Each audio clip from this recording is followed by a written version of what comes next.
Hello. Scoot doo, blabbity blue, scoop dee. Oh yeah! Almost there. Not quite. He does not like it. Grimacing face. Now pursing the lips, focusing and recording. And now he is pulling his pants up, which are a little low, waving to the camera. He has also fixed and then broken my audio in that, and fixed it again. Checking the camera one more time. Rick goes back. And now he's got the money shot he likes, and he sits down. Checking again. Looking the third time, complete, making sure all the cables, the thumbs up from Rick, and we are ready to go. He's plugging his headphones in. He's got his heating pad. I would assume he masturbated twice today. Hello? Yep, can you hear me? Yeah. There we go. Microphone's in. Testing. Wow. Great. Fantastic. And he's off again.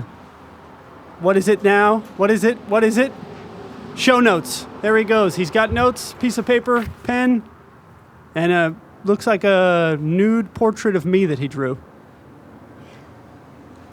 I just thought of a fun podcast could be where you just invite like really big celebrities over. Yeah. And just keep setting up and moving around and seeing how long it takes before they either quit or they push the button. I haven't figured out what the button for this podcast is yet. Yeah. The big time celebrity button, the Yeah. BTCB.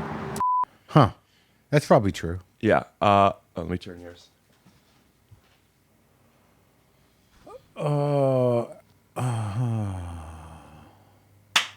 Okay, but even more Kremlin-y. Well, now I'm really low. Would you stop fine-tuning? Oh, No, I'm raising you up all the way now. okay, You were okay. peaking. Hello. I'm sorry. A lot of times people think I'm testing my microphone. I was talking to you. Hello. I got some miniature and easy to move like a mouse. Oh, what is that? Look into lens for a sec. Gorgeous. Won't even do it, and be just like have a lesson or two and just be sort of immediately, whoa, I can really hear myself. Yeah. I feel like I'm in the bath. There we go. Look at these arms on this thing. Man, you got a real setup. I got to set up. It's an expensive cord. Is it? It is. I know. It really is. It might be the adapter. I think it's the adapter. This is terrible. Okay. What's the matter? Because I have nobody here helping me, I always just I have the camera screen. Yeah, can we do facing- this next time and hire somebody? All right, let me just make sure that. Are you okay with your double chin? You got enough tissues, or should I get some to get us started? Can you get us started? Yeah. Thank you. Like a little pig in a blanket. Thank you. Thank you. Yeah. Rick, Mike, just a little bit that way. And nope, closer. And then down a little bit. And then angle up. Bingo. Thank you. You know what? Why don't we just do this another day? But thanks for climbing the balcony faster than anybody. Now tell me the truth. Did you do that? Did you have a little bit of adrenaline rush? Did you do that? Because if the cameras weren't on, would you have gone as fast? If the cameras weren't on, I would have gone faster. I was just, yeah. There is a, I grew up skating and doing all kinds of Yeah. crazy stuff. So I know from my skating days, like I can go really fast doing that stuff, but I don't look very good. Like I look like a crazy person when I do it. So I wanted to avoid that. So you thought what you did was the perfect equilibrium of speed and cool looking. Yes, absolutely. Yeah, so let's get into it. And I do want to talk about the extreme athlete in you. Sure. But he hasn't gotten here yet. So why don't we wait? Okay. And how long have you two been together? Well, we broke up some years ago when I retired. So we were together for probably 21 years, 22 years. So the heating pad is not for masturbating. Okay, yeah. I figured. woke up with a stomach ache. Oh, I have a cup of coffee that is specifically for the stomach. okay. I'd like to give a shout out to my Patreon member TJ, who has a glass eye. He is a supporter of the Take Your Shoes Off podcast, and I talk to him a lot on Discord, and I like him, and he's a little bit of an oddball like me. Yeah. And we had our guy make a cyborg goblin. Wow. Because, like, you know, you take stuff that can be considered an obstacle, like a glass eye, and you turn it into something that's even worse. You're a monster. So, TJ, you're a cyborg now. Thank you, TJ. So, if during this podcast I have to just go, Yeah, I understand. we could either stop and start it, or you could take over as a guest host. Yeah, perfect. Perfect. I'll handle it. Tyler, I know you as trade, not personally, as trade as a big wig. Correct me if I'm wrong. Sure. Big wig photographer. Yeah. And I must ask, I recently started manually focusing the guest camera because of the glass door that's between. Yes. With the movement, sometimes it doesn't catch the autofocus well. Correct. Love an autofocus if no one's behind the camera. Yeah, of course. You agree? Yeah, for sure.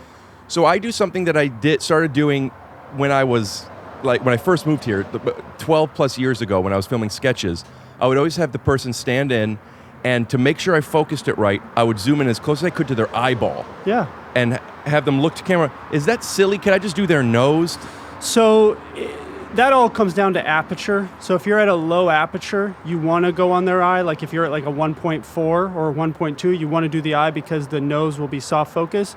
But if you're anything at like a 4 or 5.6, you actually want to focus on the nose because it has the depth to go to the ear. Oh, that makes sense. Yeah, so then the nose could be out of focus if you don't do it the right way. So generally you would focus on the nose, eye, and then ear would catch the focus. So the front of the focus is the most important because it bleeds back better than it does forward. Exactly. Yep. Okay. Good to know because the past X guests I've been manually focusing for, I'm asking them to look into camera, and it takes, 5 seconds, but people either get uncomfortable or forget the direction, and then they look away, and then I get like, you guys got to look to camera, take off, and it's like, I'm already difficult enough with climb a balcony, look into camera, don't speak, let me go brew a coffee. Right. You, so this is going to be a fun one. I've been wanting to have you on for a while. Usually the podcasts are conversations. Sure. Every now and then they're interviews when it's an expert in a field. Yeah. Usually the interview one is someone I don't know. Right. You're somebody that I do know. Yeah. So I would like to have a little bit of a hybrid with you. Great. And I'd like to start with how we met. Yeah. And because I've kind of taken the lead for the first 4 minutes at least of this podcast, I don't want to throw you under the bus here, but would you mind telling? Sure.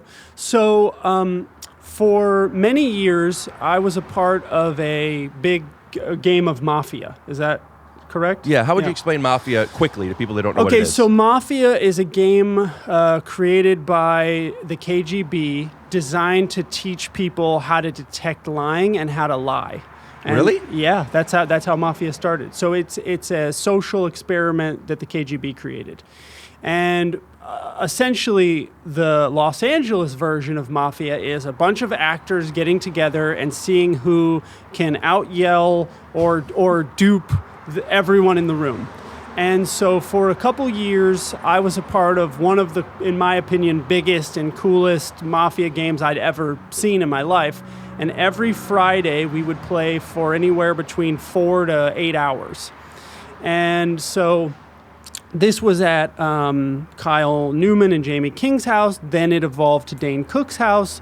And so just a crazy group of people would come. You know, one day you're playing with Daisy Ridley from Star Wars.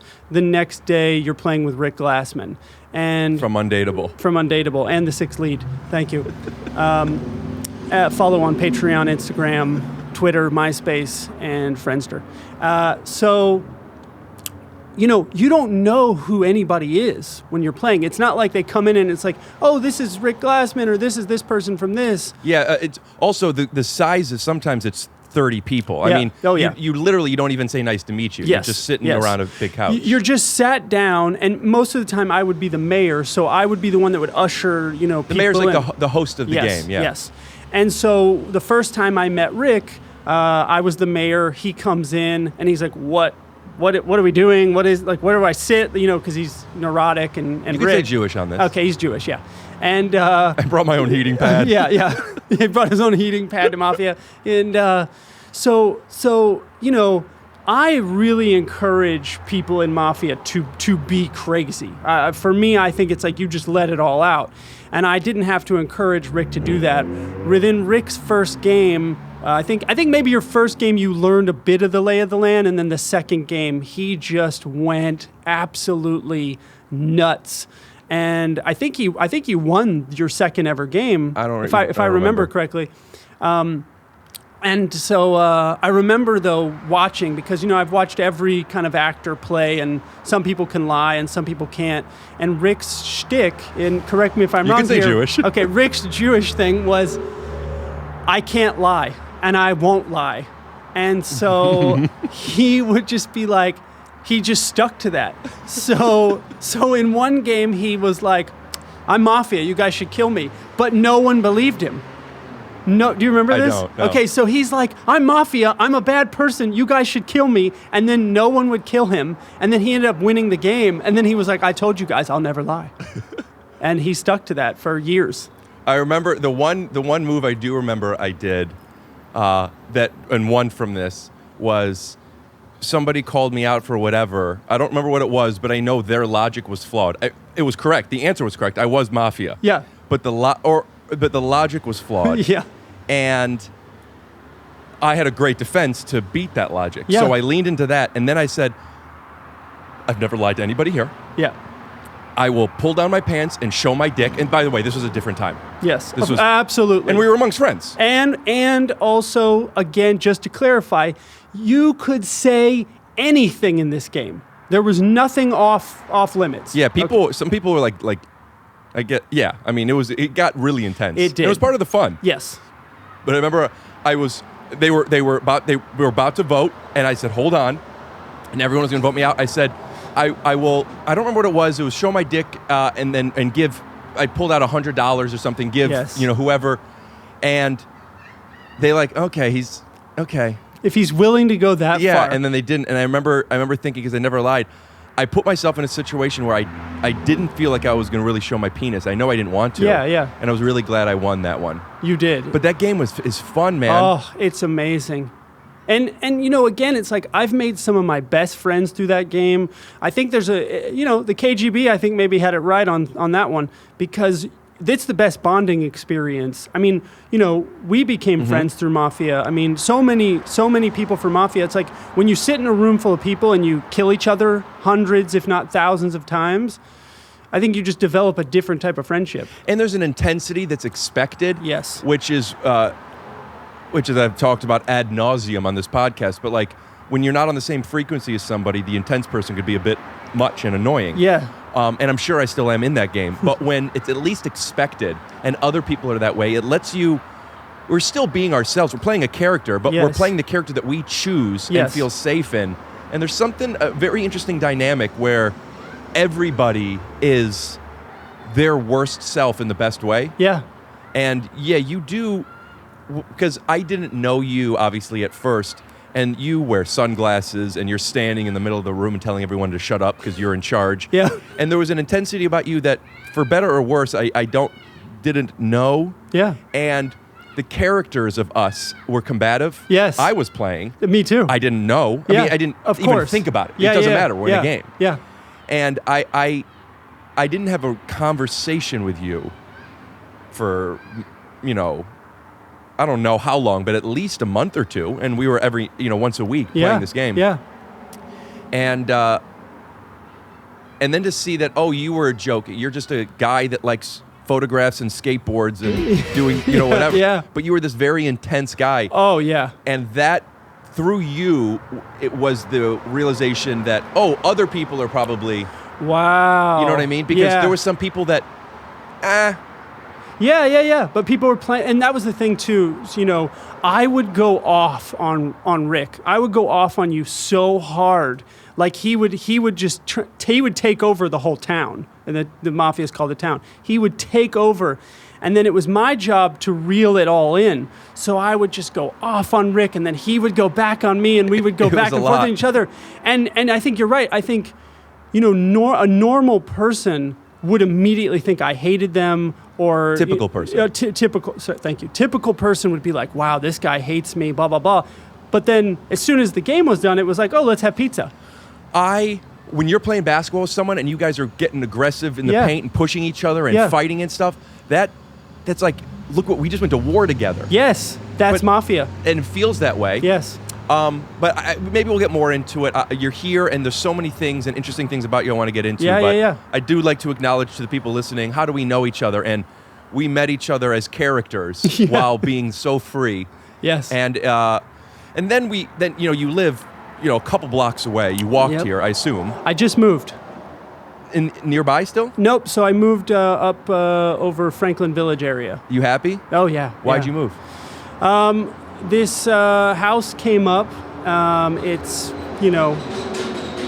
4 times the size of my house over here, and it Sounds bigger. It was bigger. Had a dark room already built into it, and a studio already built into it, and I was like, we can't pass this up. Good for you, man. Congrats. Yeah, thank you. So when I've been to your house, we did a photo shoot. Actually, the album art on iTunes of this was a picture that you took. That's right. And you walk in, and then there's it's like there's the living room, the dining room, and the kitchen. It's all in an open space, and I'm assuming it's a dining room, but it's just not for you. It was. Yeah.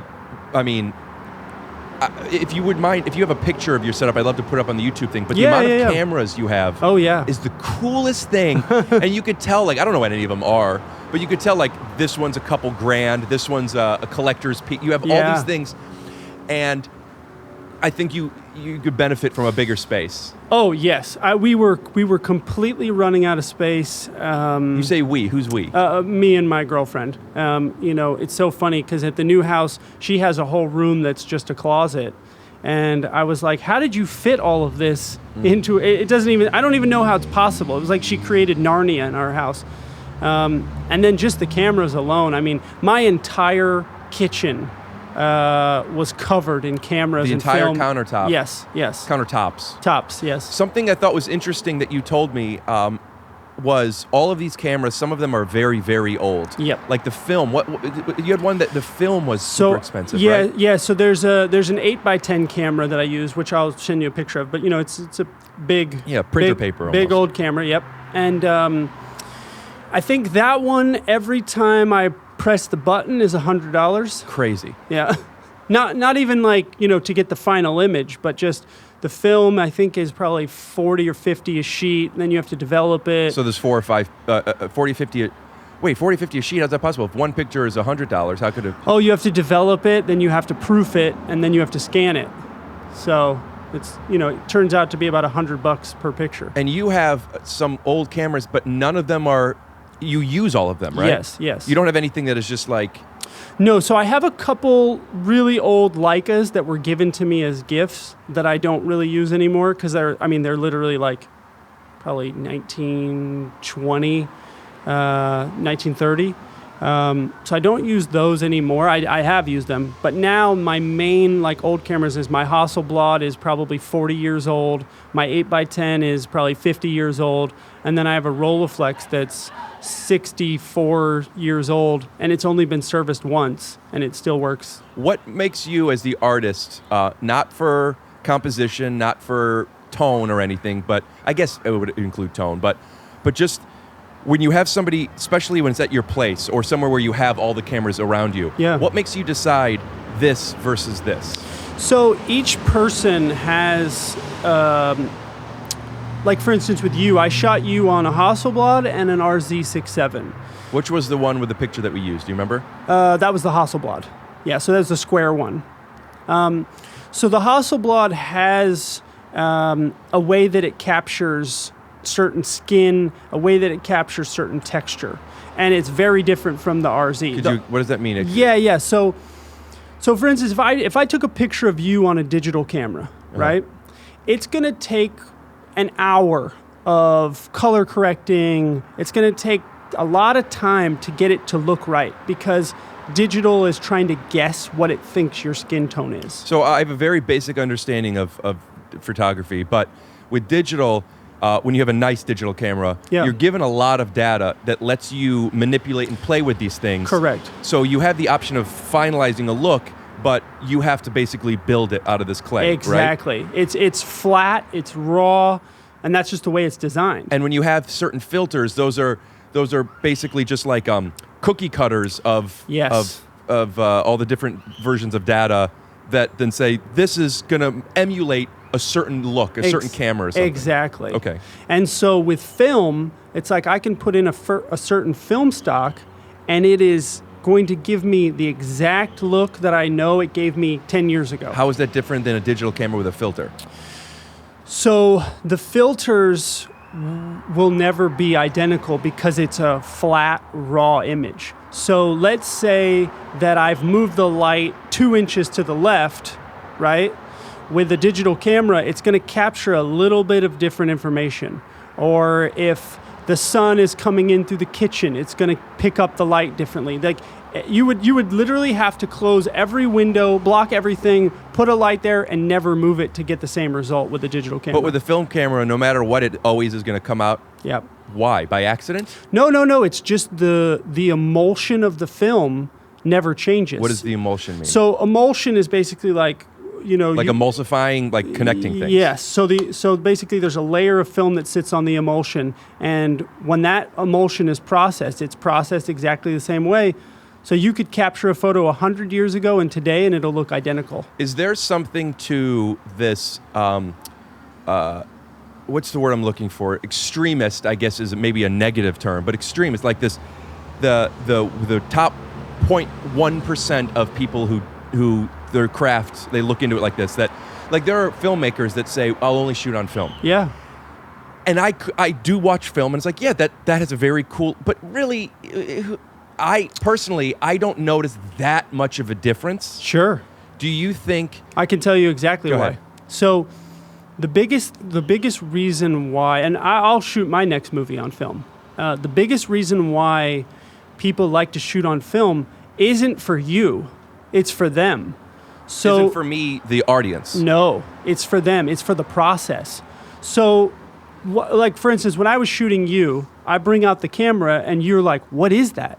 And I go, "Oh, this is a Hasselblad, whatever." And I spend time focusing. I have to manually focus. I have to take the shutter. I have to advance it forward. It slows everything down, right? When you shoot a movie, if you bust out a digital camera to shoot a movie, let it roll. Yeah. Just keep getting takes. But when you do it on film, you're like, let's measure 3 times and cut once. So you think the biggest advantage of film versus digital is the discipline it forces you to have? Yes. Do other filmmakers and photographers feel the same way? Yes. And you Yes. can't just do that with digital? No, and it's not even because I couldn't do it with digital. It's even when you're doing it with actors, they change. Everyone changes. The crew changes. The actors change. When you're shooting on film, there is a psychological difference for everybody. Because it's finite. Yes. Yes. Wow, what an interesting perspective. Yep. Then the end result you feel is not dramatically different, but the process of filming it is. I feel like the end result, for instance, Dunkirk, right? If they had shot Dunkirk on digital, it wouldn't have had the same feel to it. Now, there's certain movies where you can't really tell the difference, but there's one big movies like that where you can absolutely tell the difference. Now, the other thing too is like I just shot Bruce Willis, so I was with Bruce Willis for a week. Stills, yeah. And would you be willing to show any of the pictures on this? of course, yeah. Cool. Yeah. Well, for listening on iTunes, if you want, check out the YouTube version, and we'll be putting Yeah. up some of these pictures. So, I what I do now, because Polaroids don't really exist anymore. So you used to take a Polaroid as your test shot, and then you would shoot on film. What do you mean they don't exist anymore? For the type of Polaroids we use, they don't make them anymore. So you would put a Polaroid back on one of those cameras, you take it, and then you see the vibe, and then I will at the end. I used a Polaroid to take a picture of Right. of it, but that's a different. totally different thing. Yeah. I'm sorry if this is annoying to the audience and to you, but I got to know, why is this Polaroid? It offers something to me, but it doesn't help you. So the Polaroids that I needed would actually attach to the back of my Hasselblad or those Oh, cameras. so it's a Polaroid through Yes. your lens. So then I can see exactly what that camera is Right. going to take, whereas that does mean nothing. because it's that camera. Exactly. I understand. So I'm shooting Bruce, and I was like, I took a digital test shot, that's how we do it now. And I With a different camera. No, with the same camera. So I have a camera that'll put a digital back on, and then you put the film back on. Wow. So that's my kind of Polaroid. So I take my Polaroid of him, which is a digital photo. I look at it and I go, I can't shoot one photo of him on digital. He does not look how we see him on digital. So I shot him all on film, and it in my opinion, it gives this nostalgic feel when you see it. It's the Bruce Willis that we grew up seeing. Yeah. I do see the difference between film and digital, and I do like film. I often wonder, though, with so much filters and post-production, if it can't be recreated well. If you took a digital of Bruce, you don't think, or it would have just taken too long? Well, and I'm not the biggest in I'm going to put the filters on it, but You told me that once before. Yeah. You feel it's cheating. yeah, I don't really like it. Now, I did do a test with the digital. So I wanted to see if one of my friends could tell the difference. So I worked on because I just took one digital of him. So I worked on that, and then I put it next to one of the film ones. And I sent it to, I think 2 or 3 people, and every single person was like, oh my God, they thought I took the other one on an iPhone. There was that big of a difference. I have a superficial question for you that I am going to put you on the spot so you could say no, Sure. but I think this stuff is interesting. I know some of the people you've worked with. I don't know everybody, obviously. Yeah. But you've worked with really big people doing really cool things, and I went to one of your galleries. Some of your photos sell for people, my instinct was, no disrespect, it's just, Sure. I'm unaware. Yeah. People spend this kind of money for a picture? Yeah. Tyler is one of those people that those pictures go for that. If I pimp you out, would you tell me some of the bigger people that you've shot? And Sure. also, I'd love to have some questions for you about the Kathy Griffin thing. Are you able to talk about that? Yeah, of course, yeah. Yeah, so maybe we'll close with that one. But any Great. anecdotes or stories that you have with some of these pictures? But if not, I'd love for you to at least tell me, and maybe I could show some of these. Oh, yeah. I mean, And how do you meet these people? Do they come to you? Yeah, so generally the way that I work is for instance, at Mafia, I had met Dave Sullivan, right? And then Dave Sullivan says to me, you got to shoot Rick. And so then I shoot Rick. And then Rick introduces me to somebody else. And then somebody else. So it always kind of works like that. I don't have, you can't just call someone and say, I want to book a shoot with Tyler. Because the main thing that I do is all gallery stuff, right? So I have 23 galleries around the world, and so I make... What does that mean? They're not going now. You're saying you've done 23? No. I have currently 23 galleries So that if somebody represent wants me. to go see your work, if the pre-pandemic, Yes. they go, where are some of your galleries? Dallas, Texas, Cincinnati, Ohio, L.A., New York, Milan, Capri, Monaco, London, Oslo. And what does that mean? Your pictures are always up and people just walk through like it's a museum? Yeah. Whoa. Yeah. So. And do they change the pictures out, or is it? Yes. Yeah. So those are places that have Whoa. now. Sometimes my work will be the whole gallery. Sometimes they'll just be a section in the Right. gallery. I was supposed to have a show in Oslo, and it was. We did 84-inch pieces. It was the whole gallery. It was. I think it's a 10,000 or 15,000 square foot gallery. We had people who, I think we had 1,500 people who were RSVPing. People were flying in from Russia and all over Europe to go. I had my last gallery in London was last year, obviously, and people came from all over Europe. People were waiting in line for 6 hours to come in. It's crazy. It's actually amazing. So tell me more about the people that you've worked with and how they got in touch with you. Yeah. So I'll back in the day, I had started taking kind of crazy pictures of actors. So Aaron Paul was a really good friend of mine. What does crazy pictures mean? So, for instance, I shot Aaron Paul running down the street with a giant bunny on fire. Zachary Quinto, we covered in milk, and I got arrested with the cast of The Vampire Diaries. How'd you get arrested? We were standing on a bridge, and allegedly they flashed traffic, whatever. I took our mugshots. It was hysterical. The police let you take the mugshots? Yeah. Really? Yeah, it was awesome. Did you take it with their camera and their I took setup? it with their camera and their setup, And did yeah. you get a better picture than them? No, I mean, the mugshot picture is a horrible picture, just regardless. There was nothing I could do about that. But yeah, they let me press the button on the mugshots, which was funny. So, like Lindsay Lohan, for instance. So that's a funny story. So I was at the Chateau one day for dinner with a collector. This is a long, long time ago. And this girl comes over to the table and goes, I have someone who would like to meet you. Could you come over to our table? And this is back when the Chateau had all the like little quiet booths, and it was a different vibe than it is now. And I go, oh, who is it? And they go, oh, it's an actress. And I said, oh, okay, like whatever. So I'm just starting out. I walk over and it's Lindsay Lohan, and she looks up at me and goes, you're Tyler Shields? And I said, yeah. And she goes, oh, I thought you'd be much older. And I was like, how old did you think I would be? And she goes, in your 60s. Why? Because you have a reputation already? No, yeah, because I was a known photographer at that time. Now, at that time, there were only probably 5 or 10 people who, you kind of knew as photographers. So she thought I was, just an old man. And she was like, oh my God, like you're so, I think I was probably 25 or 26, maybe 27 at the time.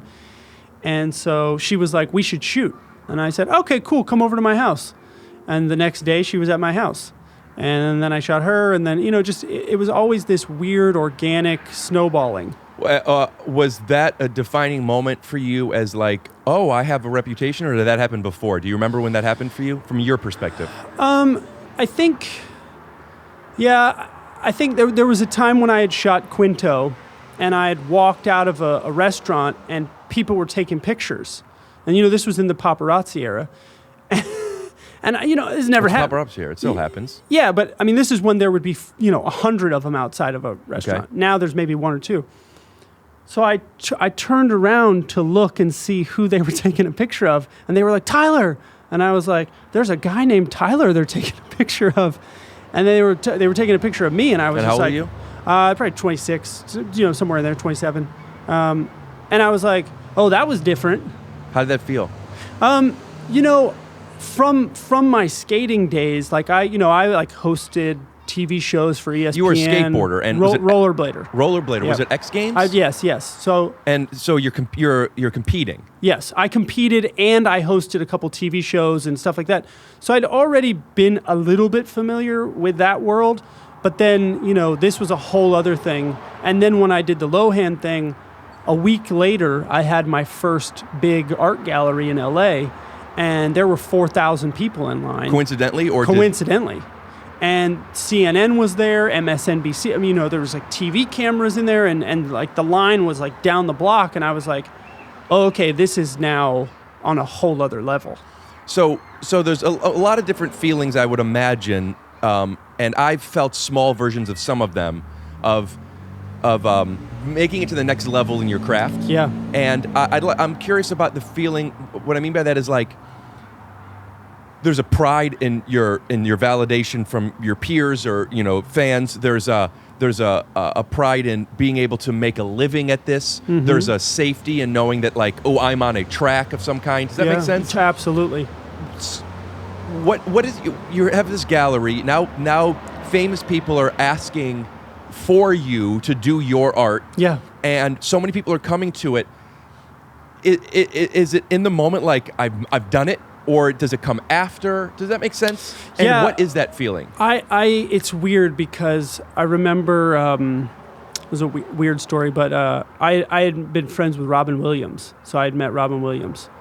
And one day he was driving me home, and I was telling him a story from a meeting I was at that day, and I'd been offered a movie. To do what in it? To direct the movie. And it was a big kind of movie. And so I was telling him the story, and I go, oh, but I don't think I'm going to do it because, whatever. And he pulls the car over. I'll never forget this. And he grabs my arm, and he looks like literally into my soul. Through your nose, tip of the nose, or the eyes? Through the eyes. Okay. And he goes, promise me something. And I was like, okay. And he goes, you're an artist. Don't ever stop being an artist. Always make art and never make a decision just based on money. And I was like, oh, like I'm like, oh yeah, of course. Like I wasn't gonna take the money. And he goes, you are going to do something special. Just never go off track. What, did you tell him that you didn't want to do it because of the money? No. So what I had said to him was that I was making it almost like a joke. I'm like, oh, I can't believe that they offered me this movie, and I can't believe they're even going to make this movie. Did you tell me what movie it was? I can't tell you what movie. I had to sign the thing. Was the movie made? No, I don't think so.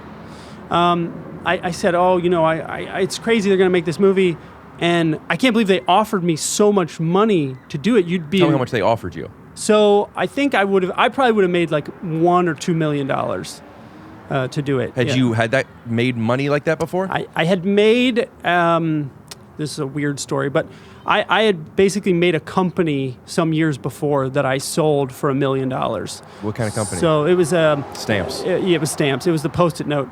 No, I wrote an algorithm when I was very young that I licensed out to companies. That did what? And it was the most comprehensive imaging algorithm.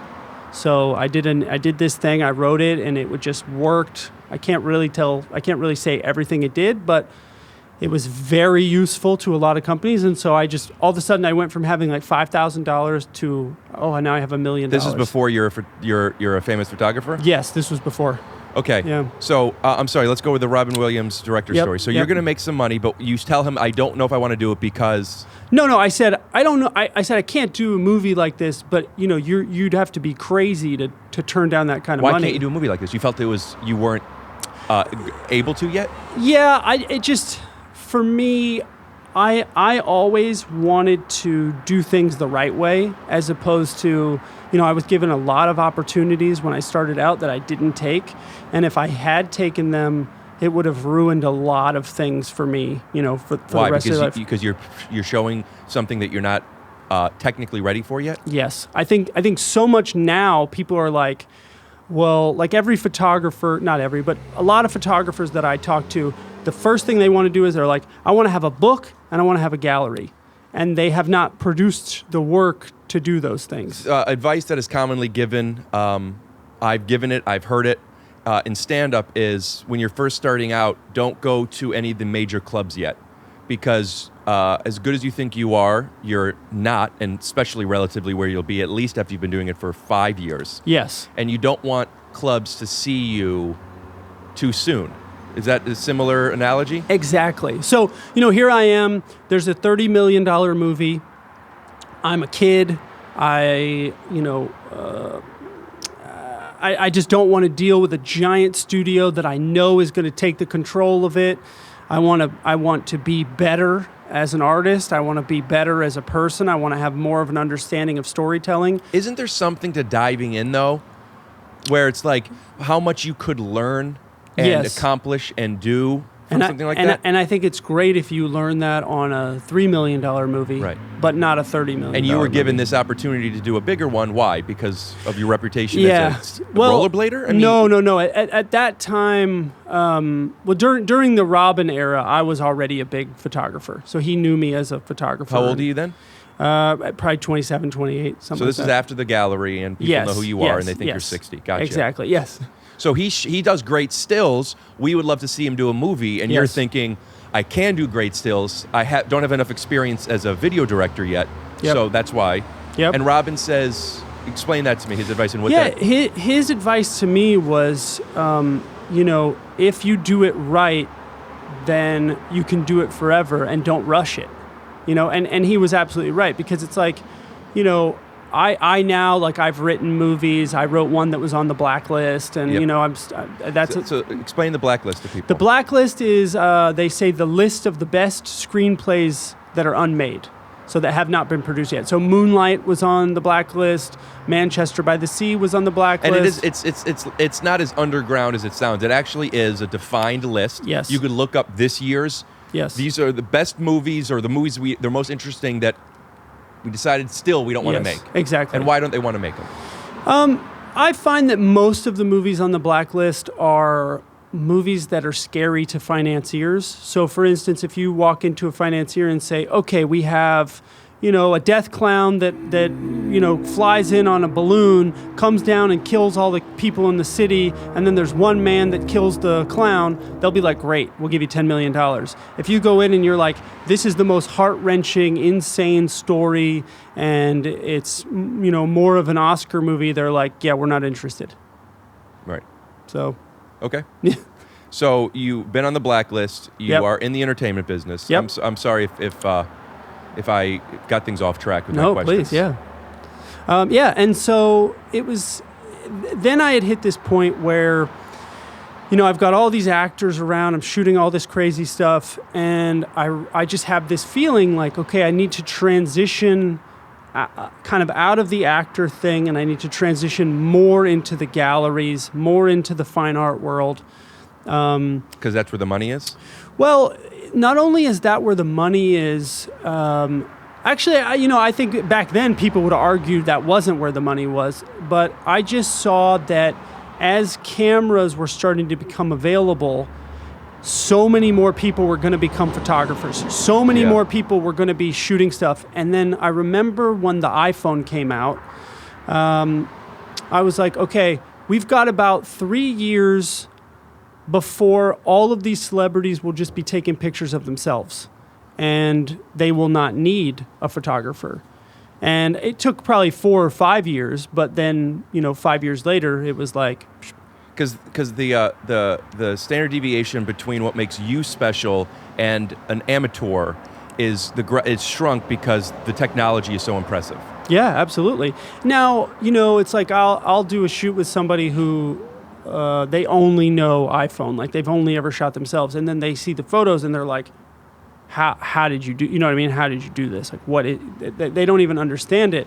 But to me, it's like, I just wanted to make different types of work. Like I didn't want to get caught up in just, I'm shooting, I'm going to get a deal with Vanity Fair and just take portraits and that's all I'm going to do. I was like, I want to blow up a Rolls Royce. I want to build, a room from Versailles and do a Marie Antoinette series. I want to shoot underwater. I want to, Your sets, I've seen some of the, I can only imagine it's like a movie. Like there's a huge budget for this. One of them is you blew up a Rolls Royce? Yes.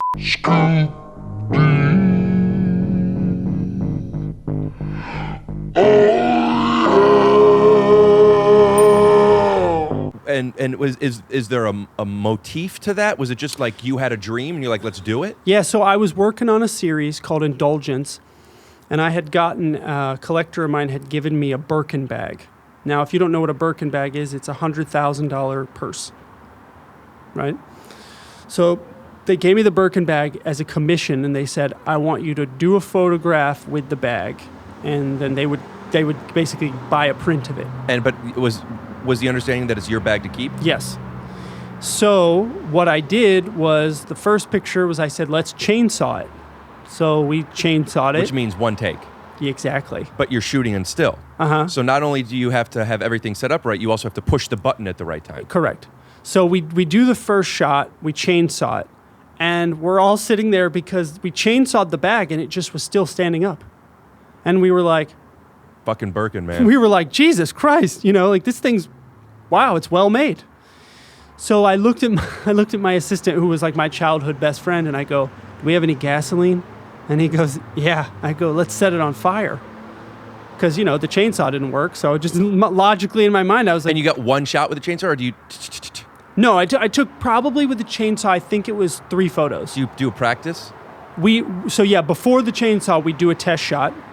And then we go and do the shots. So then we set it on fire. We burn the bag. The bag burns completely. And, I just thought, oh, this will be, a cool piece for the series. Well, we put it out, and it went global. Vogue. I mean, everyone covered it. This man is insane. Like, I got death threats. Why? Because you're ruining art? No. I hate to do this, and people who are new to the podcast, this is annoying. People who are here all the time, you've heard me talk about this forever. The people upstairs are the loudest, worst people. Oh. And I'm fine if you aren't picking up on this through your headphones. Are you hearing them dragging stuff around? No.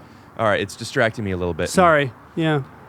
I find that if you take a speaker and point it up, and you put on Rise of the Valkyrie around 1 a.m. I do Flight of the Bumblebees. That's nice. I like that. That's good.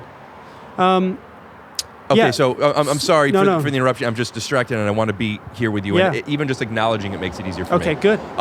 So you do this Birkin bag, Vogue. I'm sorry, continue. People got really upset. Because I'm sorry, I still didn't get the answer because Yeah. you ruined a bag. Yeah, so I remember I gotten this one email, and this is in the beginning. This is pre-Instagram, all that stuff. We're good.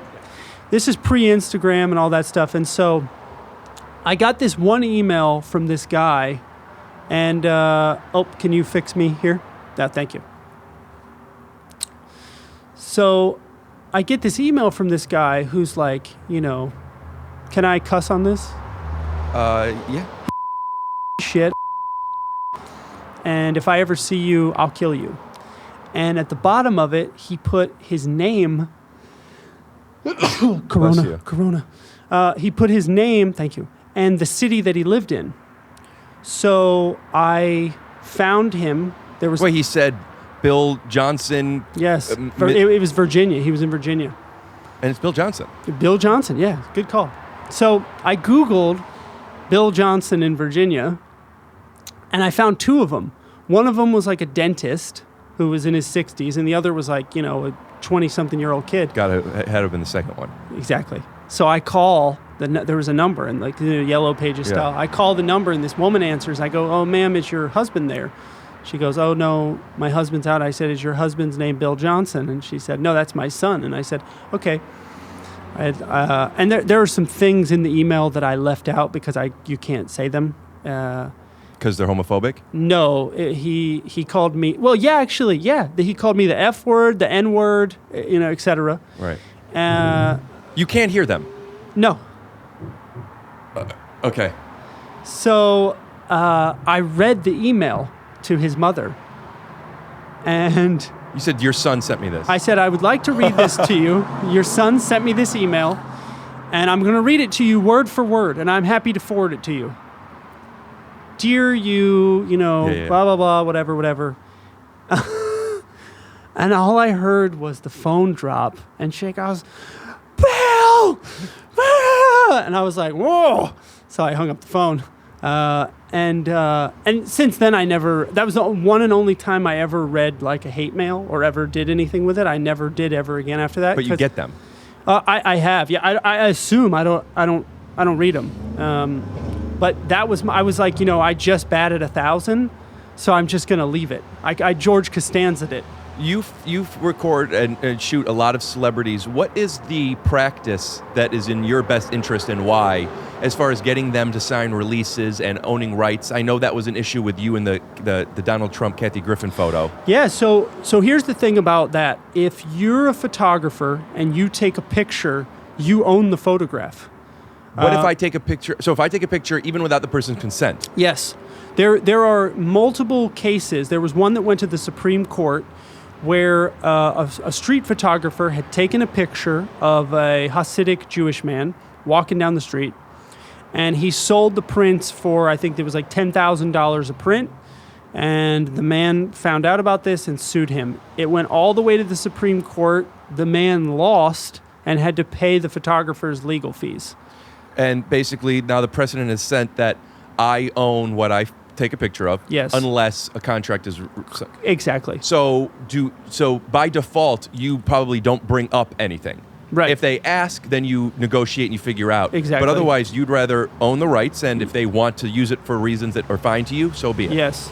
When I was taking a picture with you, because I am very neurotic and I shred my mail and I'm weird with certain stuff like that, I was like, hey, Tyler, I want to make sure that I own these pictures. Yeah.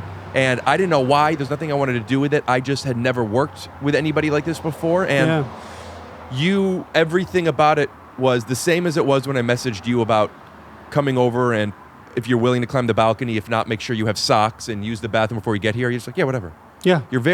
Now granted, taking a picture of me isn't the same as Bruce Willis. Yeah. And I shine on digital. Yeah. But you were very easygoing. And when does it matter? When does it not? Well, I mean, no one had ever asked me that before. What I asked you, nobody ever asked. No, never.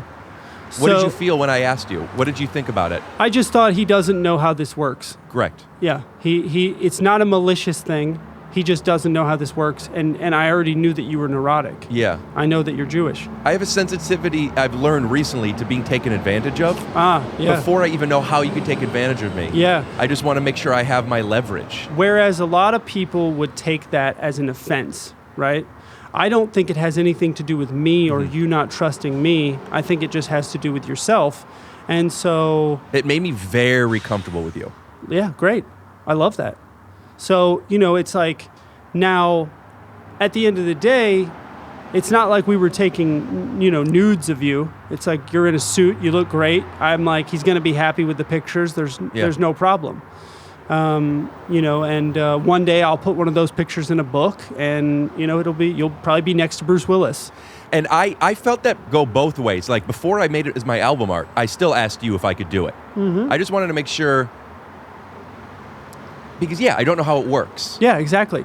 Now, there's a fine line to that, right? So let's say technically, if you just took a picture that a photographer took of you and made it as your album art, they could sue you.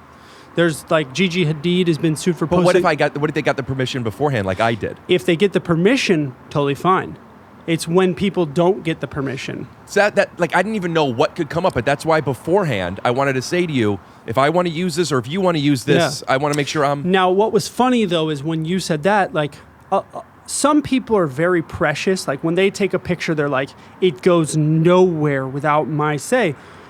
The whole reason why we were taking the pictures was so that they would go somewhere, so that you would do something with them. That was your intention? Yes. Because I got it out of nowhere. You're just like, hey, I live next door to you. I'm a famous photographer. Yeah. You've come to my galleries. I do cool work. You want to take a picture? I'm like, yeah, can I wear my new suit? Yeah. I was excited about it. Yeah.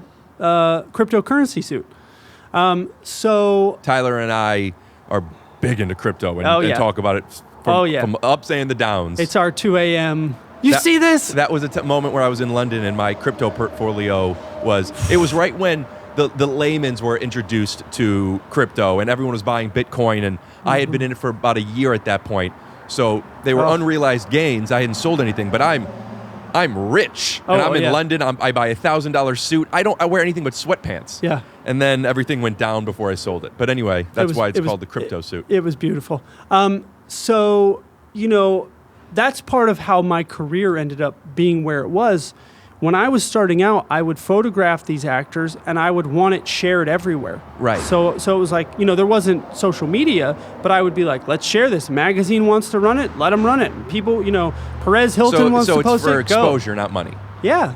Right. Yeah. And there is something interesting about that, because I got a lot of exposure, which, if you look at that, like if you were paying a publicist, it'd be very hard to get that much exposure. And then, for me, like, look, I like it. You're a friend of mine, and I want you to have a nice cover on your album. This was before I even had a podcast, by the way. I didn't know why we were using it. No, of course. But it's like when you message me saying, can I use this on my thing?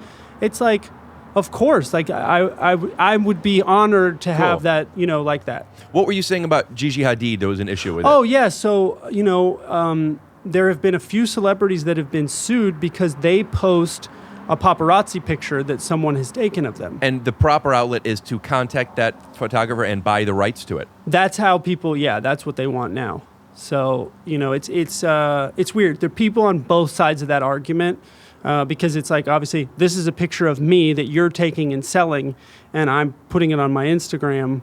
But then the photographers are like, yeah, but I own the picture and I own the rights. Yeah, that's interesting. But legally, I guess. But you don't own the rights to me, and I never okayed you to take that picture of me. But I guess if you're in a public space, that's what you're subscribing to, which is odd. It's a huge, weird gray area, but the courts rule on the side of the photographer. And as a photographer, I'm sure you like that, but do you have any opinion? I don't personally subscribe to that, but I also don't make my living, taking pictures of people on the street.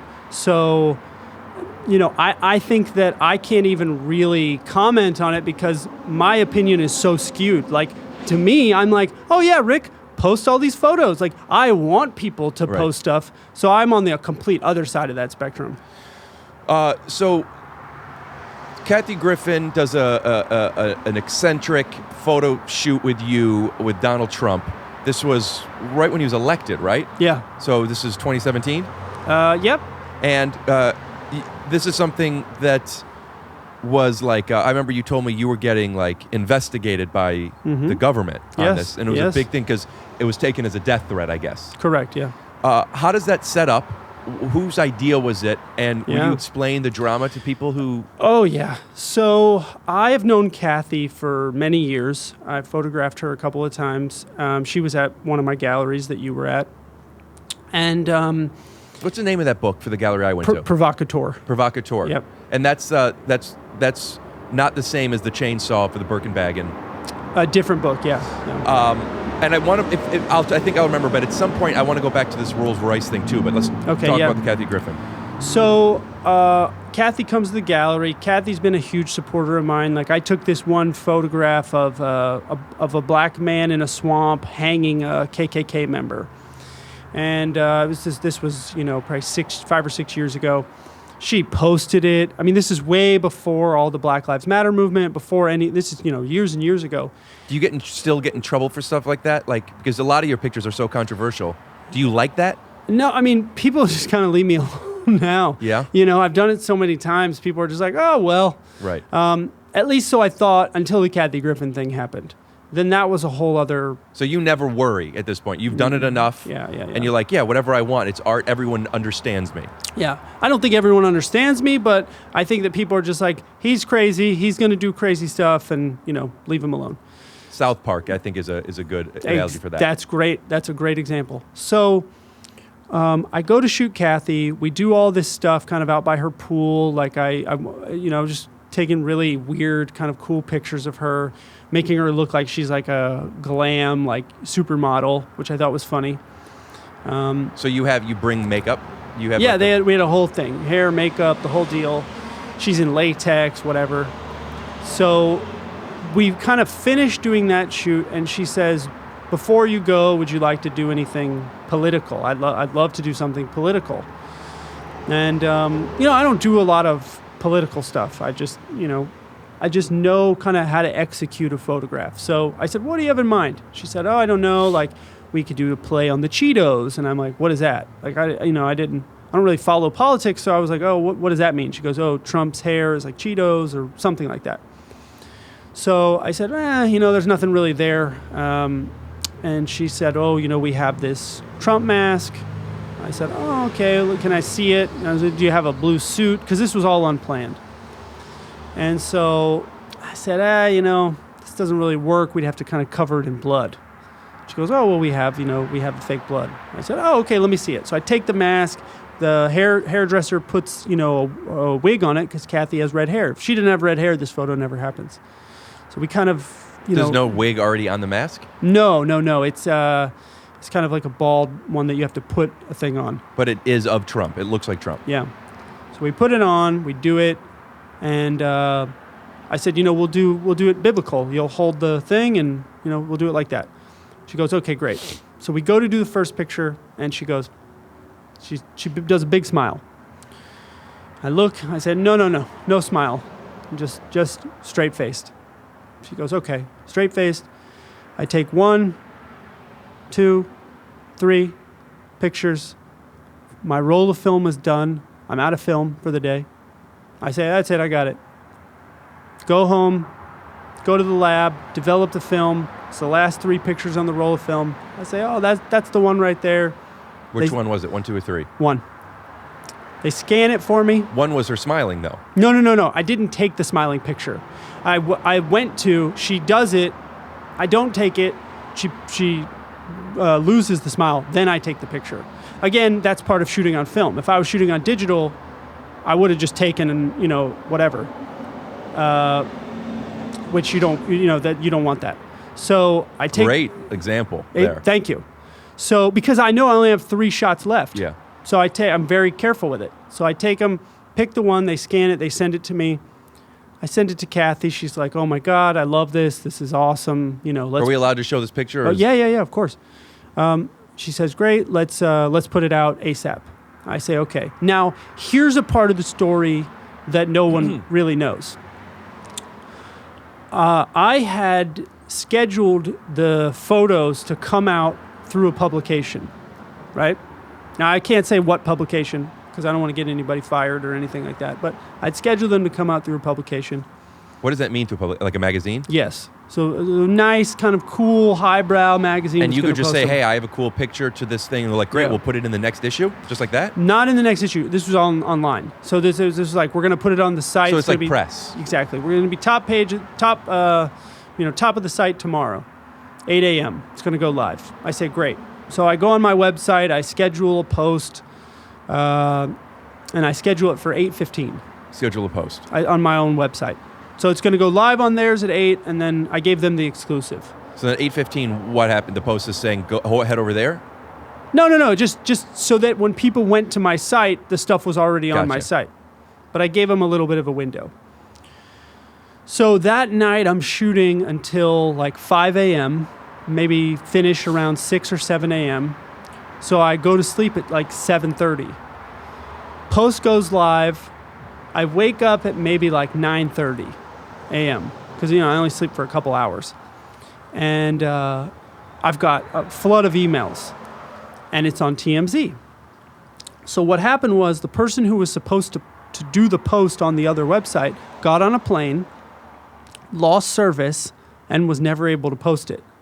So it went on live on my site, and then TMZ picked it up because it was, it was on my site. I guess somebody. I don't understand. A big publication, they don't, like, you set yours up beforehand. They don't do that? I cannot explain how it happened. Would it have been better for you had it gone live on their thing first? I mean, who knows? Do you need water? No, I'm okay. Okay. Who knows what would have happened? I imagine the same exact outcome, though. Okay. If it had been on the cover of Vanity Fair, I imagine it would still have the same outcome. It would have upset the same people it upset. So I wake up to a bunch of emails. I answer them. I do a couple interviews. Everything's somewhat normal. And then I guess the next thing was the ICE. People started saying that she was an ISIS, and then it started to snowball down this rabbit hole. And Is then he president already? He's president, yeah. And then she apologized, and then the news media picked up on that, and then it had another wave, and then he commented on it. Now, to this point in my life, What did he say? I don't remember. He tweeted something about it, that he didn't like it. And at this point in my life, I had seen a fair bit of controversy. I had seen a fair bit of people being upset with me. But I never understood the power of the presidency truly until it came down on me. And I couldn't leave my house for 2 weeks. I woke up the next day. Why? There were 20 news vans outside of my house. The Secret Service was there, FBI. What the Secret Service is doing for 20 days? I got a great story about the Secret Service. And we'll be right back after a word from our sponsors. If you're looking for just the right flooring, you need choices. And at Marshall Carpet One, you'll certainly find them. And we're back. So I don't know who these people are outside my house, right? I mean, obviously I can see news vans, but I see other cars, I see other people. I've texted my neighbors, like, do these people look sketchy? Like, what is this?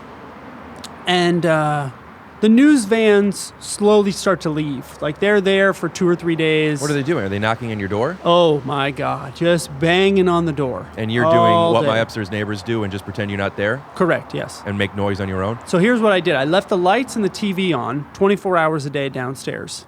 What does that accomplish? That means that they can't hear you if you're moving around. Gotcha. So I'm blocking out the noise. Are you scared or are you annoyed? No, I'm not scared or annoyed. I know at this point, and I think this is where I'm different than a lot of people. If you want to do something that makes world news, you have to be willing to deal with the consequences. So at any point in my life, I know I'm doing something crazy. I may have to pay the price for it. That price may be you can't leave the house for 2 weeks. Where I connect to that is because I'm changing the world, and with my art is the price I have to pay is getting constantly booed off stage. Exactly, right? So this was me getting booed off stage, just in my own house. So news vans all leave, and then there's these guys outside my house. Every day, 7 a.m., they bang on the door and yell my name. These dudes are pretty buff, wearing like weird JCPenney style clothing. How does that not scare you? Do you know that it's Secret Service yet? No. I don't know it's Secret Service at all. So how are you not scared? Listen, You're not leaving your house, so obviously you're acting on fear. No. I'm not leaving my house because I know that down the street there's a paparazzi waiting for me. So you were more fearful of the paparazzi taking a picture of you than these random strong guys? No, I'm not. This is the thing. I'm not scared of any of it. I made a decision that I'm just going to lay low. And that does what? So what I find about laying low is like when I say something or when I do the next thing, I want it to be from me, not in someone else's control, right? So I'm not, I took the picture. I'm not going to apologize. I'm not going to, it is what it is. I did it. I can't go back. I can't undo it. I remember you told me the FBI came to you. Secret Service, yeah. FBI, the FBI I had to do a phone call with, but the Secret Service came to the house. And how did you find out they were Secret Service? So these two guys who were there for 2 weeks, one day they left. And I was like, oh, okay. I'm sorry, I can't get past the fact that for 2 weeks, 7 a.m., which already is so annoying. Yeah. I've been dealing with it for a year and a half with my neighbors. Yeah. But these aren't just neighbors. These are big guys. There's nothing inside of you. Like, why not say, hello, what is it, through the door? Why not acknowledge them? You're not curious. You're not scared. You're just, no. I know what this is. Yeah. I can't buy that. Oh, I believe you believe that. Yeah, no. There's got to be something else to it. No, that's it. It's literally that simple. Now again, whereas you are very neurotic, I'm the exact opposite. I am just like, who cares? I don't even think about it. Like, they knock on the door, I laugh. I'm just like... But you don't know who it is. No, so there was a couple things. I sent a picture of them to a friend of mine, and he goes... How'd you get a picture of them? Through the crack of the window. I have video and pictures, the whole deal. So... also, it's me. I get a picture of anything. Sure. I'll X-ray him through the door if I want. But I sent a picture. Pictures are fantastic, by the way. Yeah. I sent a picture to a friend of mine, and he was like, "They look like they might be serving you, like a subpoena or something." And I said, "Okay, cool. Then I'm just going to wait it out." Because if they were serving me a subpoena, then they're $1,000 to $2,000 a day. Somebody's just burning through that money, and eventually they'll say, all right, just stop. Okay. And so then after 2 weeks, they just stopped, and I was like, they might have been trying to serve me. And if you don't leave the house, you can't get served. So I was prepared.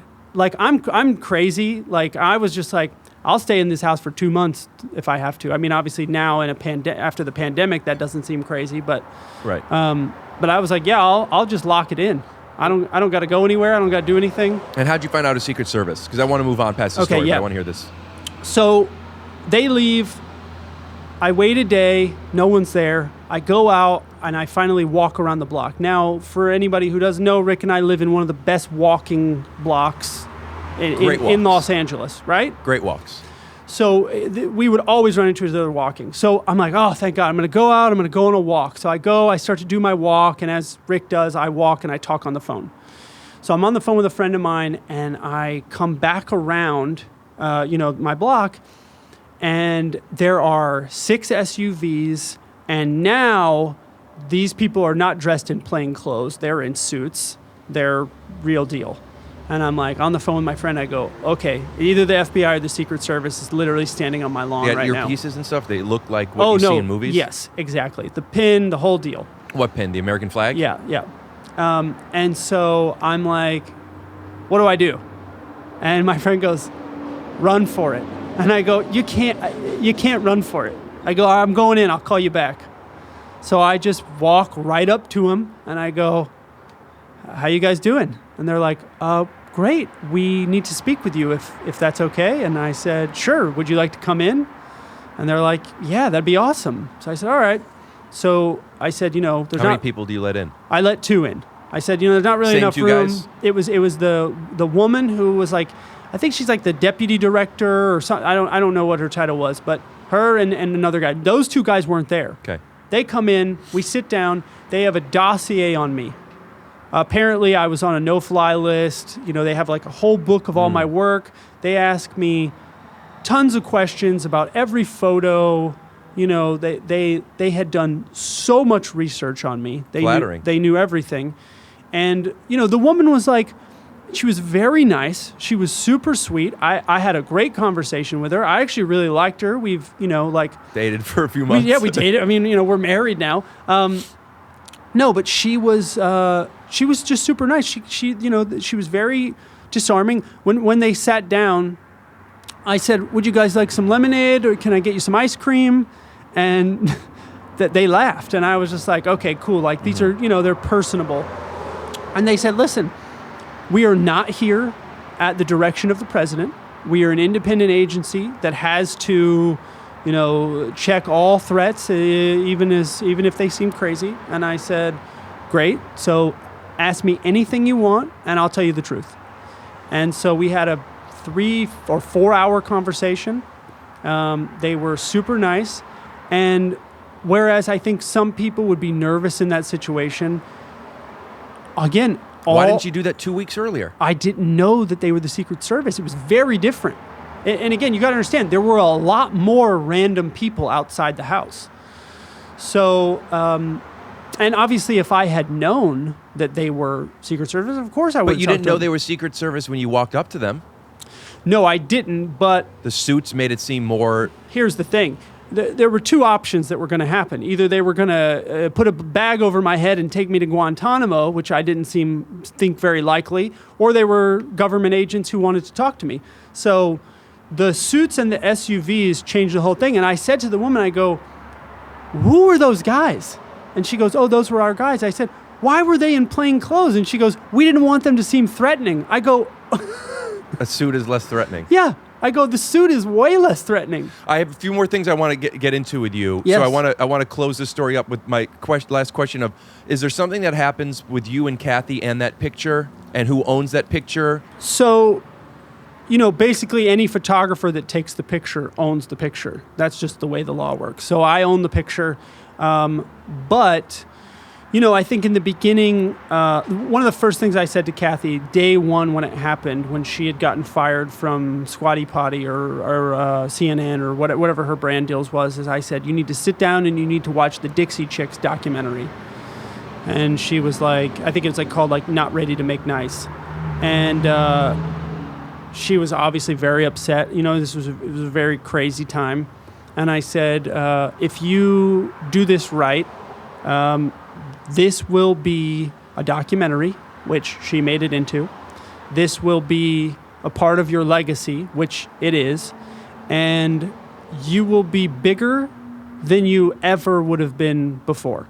Now, this isn't me saying this about my photograph. This is just me understanding kind of how that all works. Like when the Dixie Chicks were mad, or when everyone was mad at them because of the George Bush thing, they came back. I don't remember the George Bush thing. Yeah, they said something about George Bush. And in a song or an interview? I think in an interview. They said, I think it was he's not my president or something along those lines.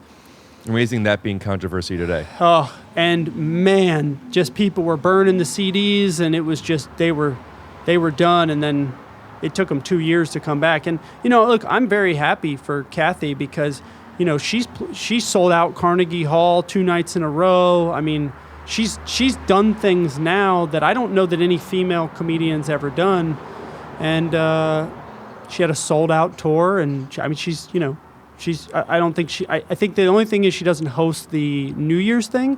But other than that, I mean, her career is seemingly perfectly fine and maybe even better than ever, which is awesome. Let me ask you some other stuff. Yeah. So I know that you direct some music videos, Yeah.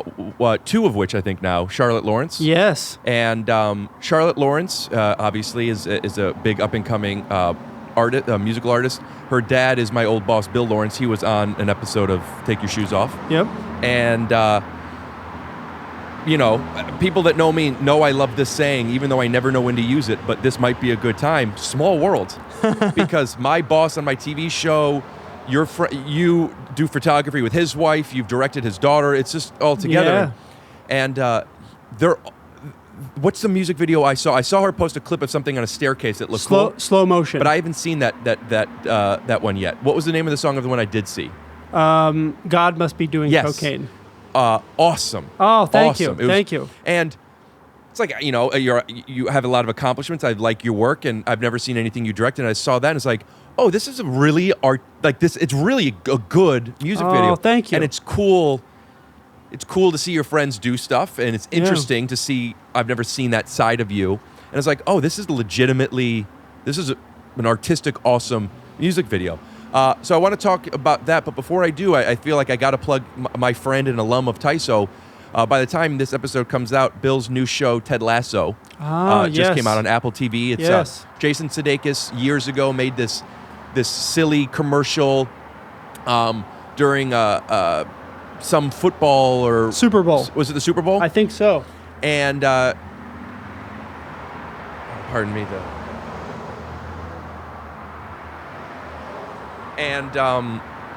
they liked the character and Bill ended up creating the show with Jason and probably someone else. I apologize if I don't know all the writers, but IMDb it. And it looks really good. I met my girlfriend Betty in London. I think it was around when you were doing your gallery. It was in September of last year. Yep. And while I was there, I went to the set, and Zach Braff was filming. Was the director at the time, and I know these people. I know Zach through Bill in the Sixth Lead, and it was cool just being on. I talked about this in the Ethan Suplee episode that came out a few weeks ago. Just Ethan has, he's best friends with Leonardo DiCaprio, and he's at dinner with Steven Spielberg, and all these he's been in the business.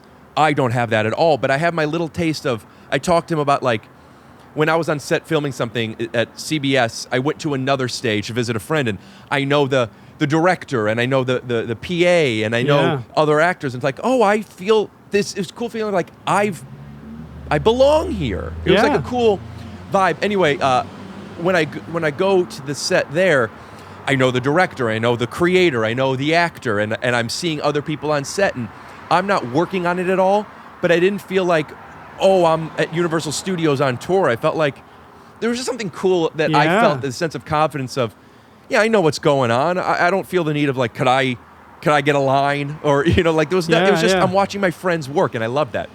Anyway, it was beautiful, and I watched a couple of scenes. I haven't seen the show yet, because at this point it hasn't come out yet. Right. But I'm genuinely excited about a show with an amazing comedian and a creator who happens to be my friend.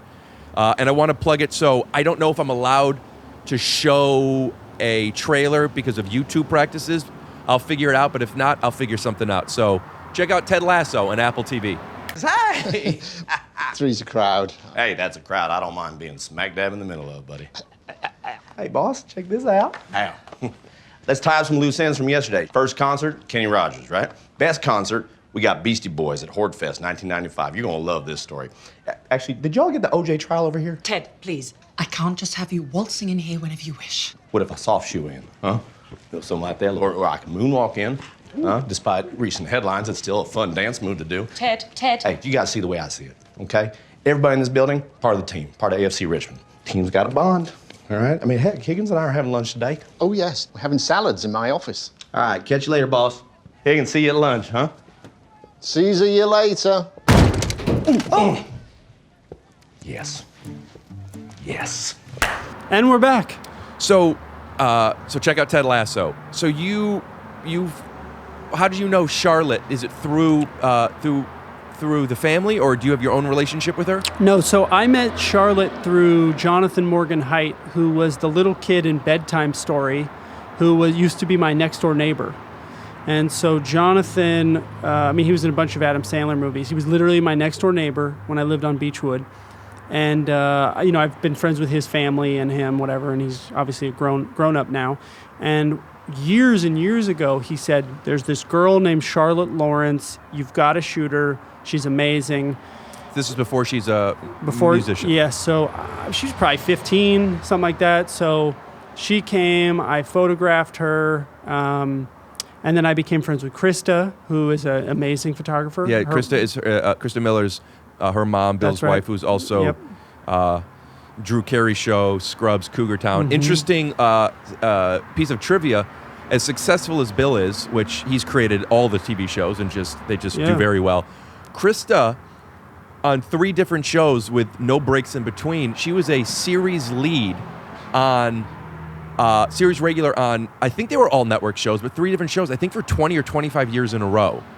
So between Bill creating all these shows and Krista, who is just fucking boom, boom, boom, constantly working on big shows, and then their daughter, who's now this huge pop star, and Will, who's thinks he's gonna be in the NBA but might play D3 basketball. I mean, what a fucking family. They are and shout out to Henry, by the way. Yeah, they're an amazing family. Bill's the nicest guy. Krista, so sweet. I mean, the first time Krista and I met, we sit down and talk photography for probably 4 hours. And she just loves it. She's so enamored by photography. She sent me a photo that she took, an 8x10. I don't know if that means it's an 8x10 camera. She blew it up. But when we were at the Malibu house and you were there, yes, and she sent it to me, and it was just a candid picture and really good. I don't know her photography other than that, but she seems to be into it because the picture she sent me was like, this is a fucking amazing picture. If she wasn't an actress, she could be a very successful photographer. Yeah, it's an interesting eye. She's good, yeah. But anyway, I'm sorry, go on. Yeah. Charlotte. So Charlotte and I became friends, and then Charlotte was at the Leica gallery that you were at way back in the day. And she's just been a huge supporter of mine. And so when she was doing this album, because I don't really do a lot of music videos or a lot of album stuff, but when she was doing this album, she said, like, you have to do this with me. I have this crazy song. You're the only person that could do this song. God must have done cocaine. Yeah, and so she sent me the song, and I was like, yeah, perfect. And you happy with how it came out? Yeah, it was great. Yeah, and yeah, it was great. The label was very supportive. Like, they just were like, go ahead, do what you want. So is that something that you want to continue doing, music videos, or is that something that it's more about the person you're working with? Yeah. I get asked to do a lot of music videos all the time, and I don't do them. Have you done any other than the ones with Charlotte? Oh yeah. I've done. I mean, I started with music videos when I did Ghostface Killah. I did Corrupt. I did. I did Marilyn Manson. Oh yeah, you're friends with Marilyn Manson? Yeah. Man, I have to. I mean, we're not done yet. But I might have to have you back on. There's some wild Marilyn Manson stories. I know you have a funny Michael Jackson story that maybe we could squeeze in here. Yeah. But what a interesting. I have had the weirdest, craziest life, and I think that's part of why nothing shocks me, because, when I was a kid, I started racing motocross when I was 7. Then I raced go-karts. Then I turned pro as a rollerblader. I didn't go to high school. Then I was doing... Do you have your GED? No, nothing. A middle school dropout.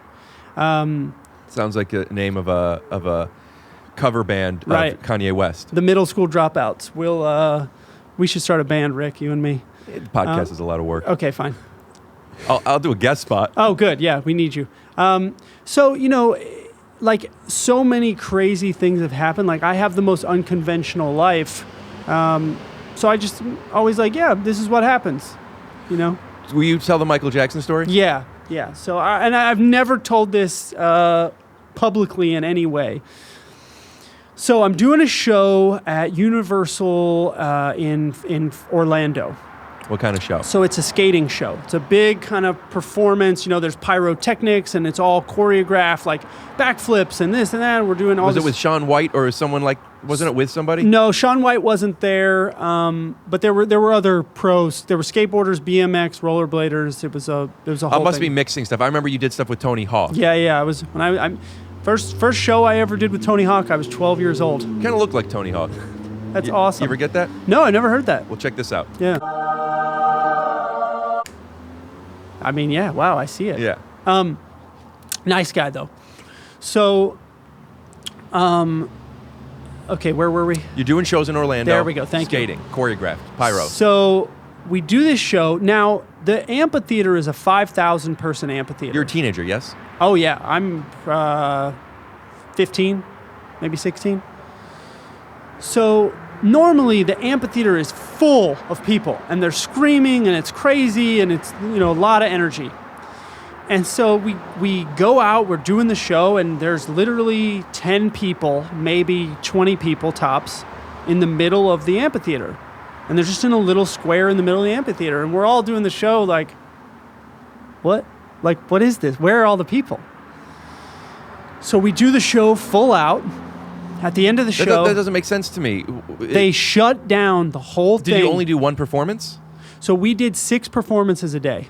So this is just one of the performances? One of the performances. So you're used to there being thousands of people. Yes. And then sometime there's only 10 people, and... This one time...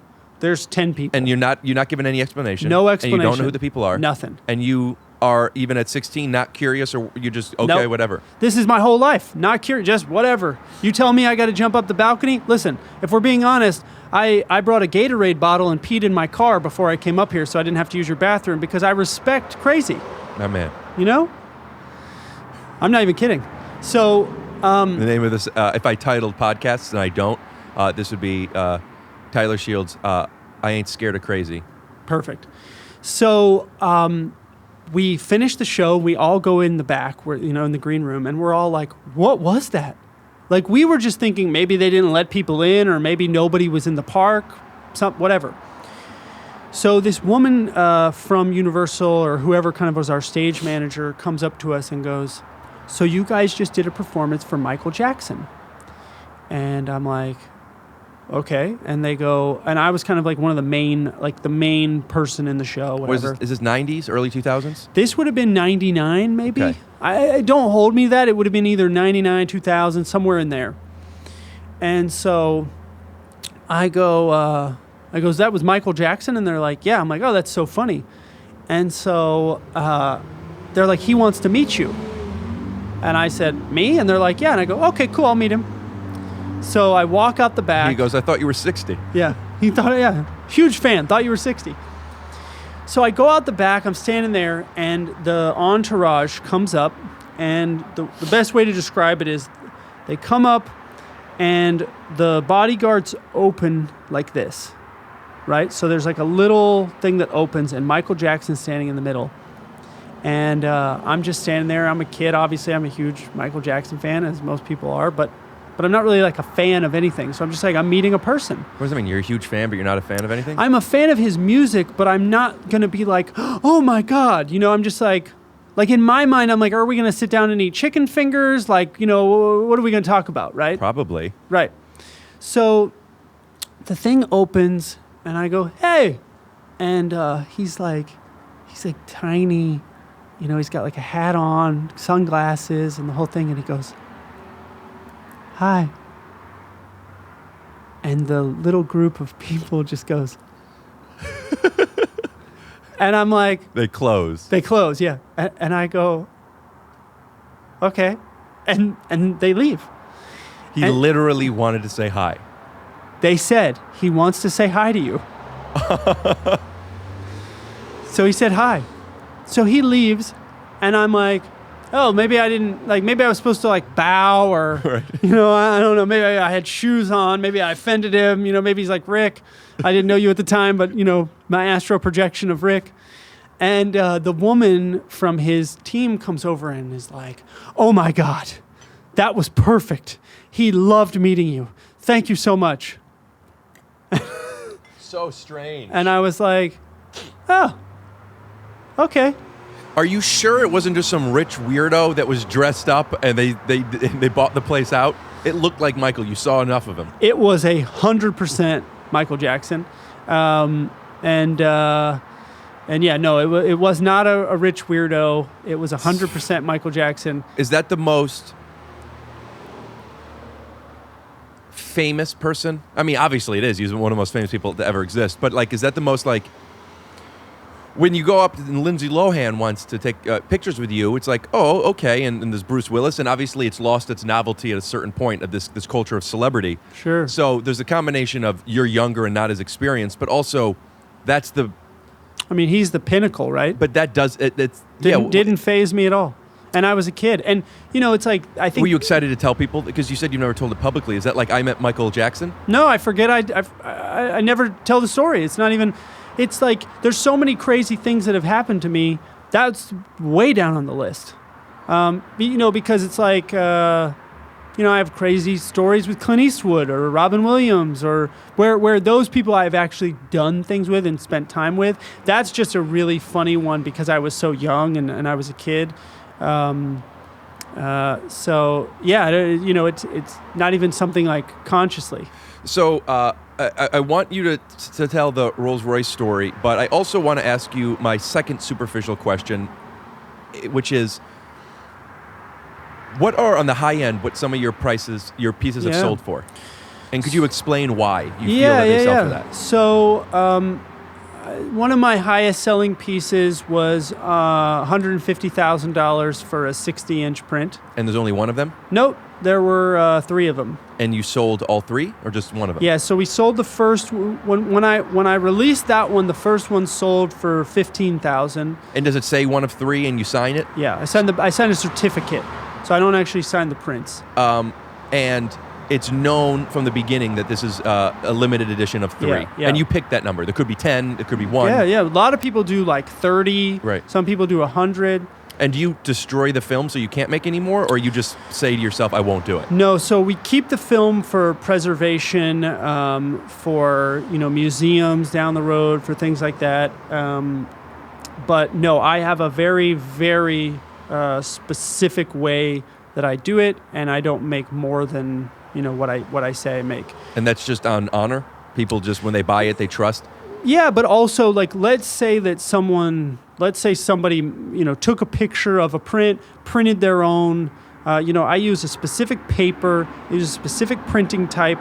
There is a secret code on all of the prints that I do like that. Light jet prints. Yeah, it's like a watermark? No, not a watermark. It's like a 400 letter and number combination that is specific to each print. And could you see it? No, you can't see it. How do you see it We then? frame it out. So it's on the piece, but then the frame covers it. So, but if somebody who owns it then they could duplicate it? Yeah, they could try, but it would have to be printed with the exact ink that we use. So that's your process of making sure there isn't any And I sign them. You do physically sign? I sign the certificate that goes with them. So there's a matching number system. So yeah. I got in too much into it. I'm sorry. No. So go on. So, first one sells. First one was $15,000. The second one, I think, there was 100 people trying to buy the next 2. And where does it sell? At a gallery? This is in London, yeah. So so you're at a gallery and people are looking and enjoying, and some people be like, I want to buy it. Yes. So on the spot they say, and is the price already up there, $15,000? Mm-hmm. So it sells, and does that bring like so more people want it same day? Yes, right then. So one person says, I'll take it. Yeah. And then other people are like, I need to have one. Yes. So then you get to make up your own price. And then basically there was, a bunch of people who What's were the picture of? all trying to buy it. This was the Birkin on fire. So a bunch of people are trying to buy it, and then somebody says, I'll give you $50,000 for it. Somebody else Random says, number. Yep. I'll give you 100. Somebody else says, I'll give you 150. And so it was like a mini auction happened. So the first one was 15. Yeah. Now the person who gave you the Birkin commissioned it so they could have a picture. So do they already have one of the 3? They have a different size. So I do 3 different sizes. And did they pay you, or did they just give you the Birkin for it? They just gave me the Birkin, and then they bought the print as well. They gave you the Birkin was $100,000. Yeah. And then the print, which is a bigger or smaller version? It was a smaller. It was a $10,000 print. So it cost them $110,000 for a one of one small. Yeah. And then there's 3 big ones. Yeah. $15,000. Yeah. And then the next time they go, we'll do $150 to the highest bidder. Yeah. And then the third one, is it sold? No. So the second one sold for $50,000. So are you there? I wasn't even there. And it was somebody that works there that deals with this? Yeah. Okay, everybody line up. There's a process. It never normally happens like that. It just, there was, and I wasn't there, but from what I understand, there were people who just got into a bidding war right on the spot, and they just were going at it, and so it settled at 150. Now, I have. Whoa. Now that kind of, so I do 3, but eventually I wanted to start doing where there was just 1. So I found a printer who does a process called platinum palladium. And it's one of the oldest, rarest, most expensive prints to make. The prints last. Could you explain what the science is? Yeah. So basically, the image is baked into the paper with UV, and so it is actually in the paper. Is that kind of like the same similar science to a receipt? No, because that burns it on. Yeah. Sure. It's in the paper. Is it ink or is it heat? It's heat. And heat does colors? No, so this is all black and white. I'll right now we can play a video of what it looks like when it's developed. It is developed instantly. So they take a combination of platinum and palladium and they pour it onto the image after it's been cooked in the UV, and it literally develops instantly, and the print lasts for 2,000 years.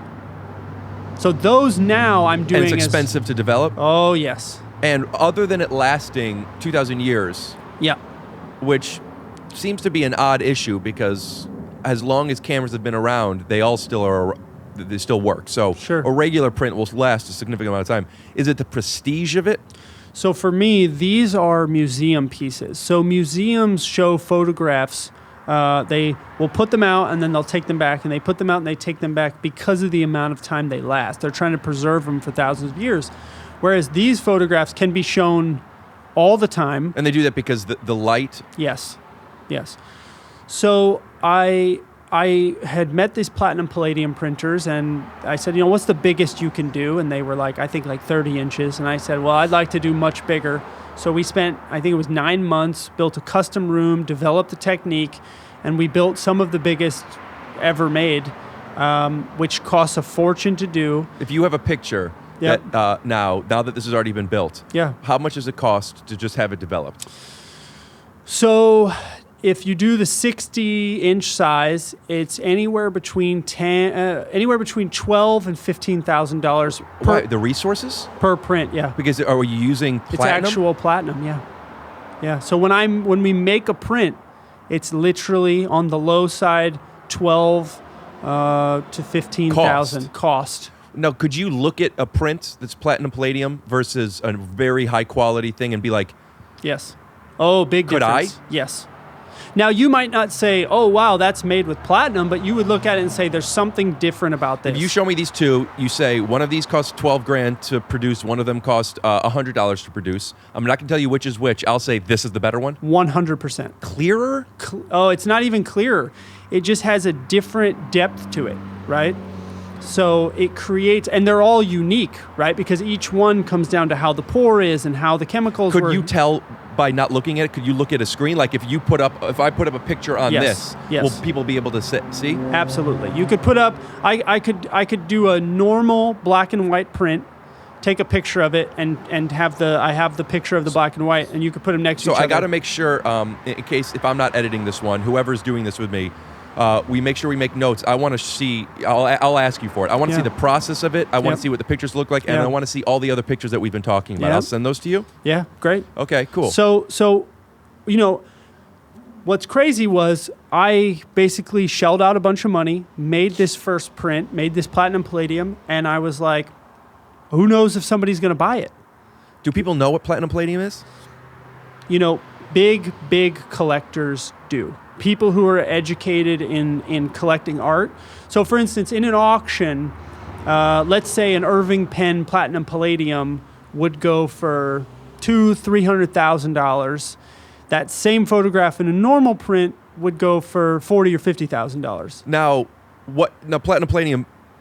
You're getting two things with that. You're getting one, the valuable process and the precious metal that's built into it. Yes. And it's built into it, or it's just part of the printing process. It's built into it.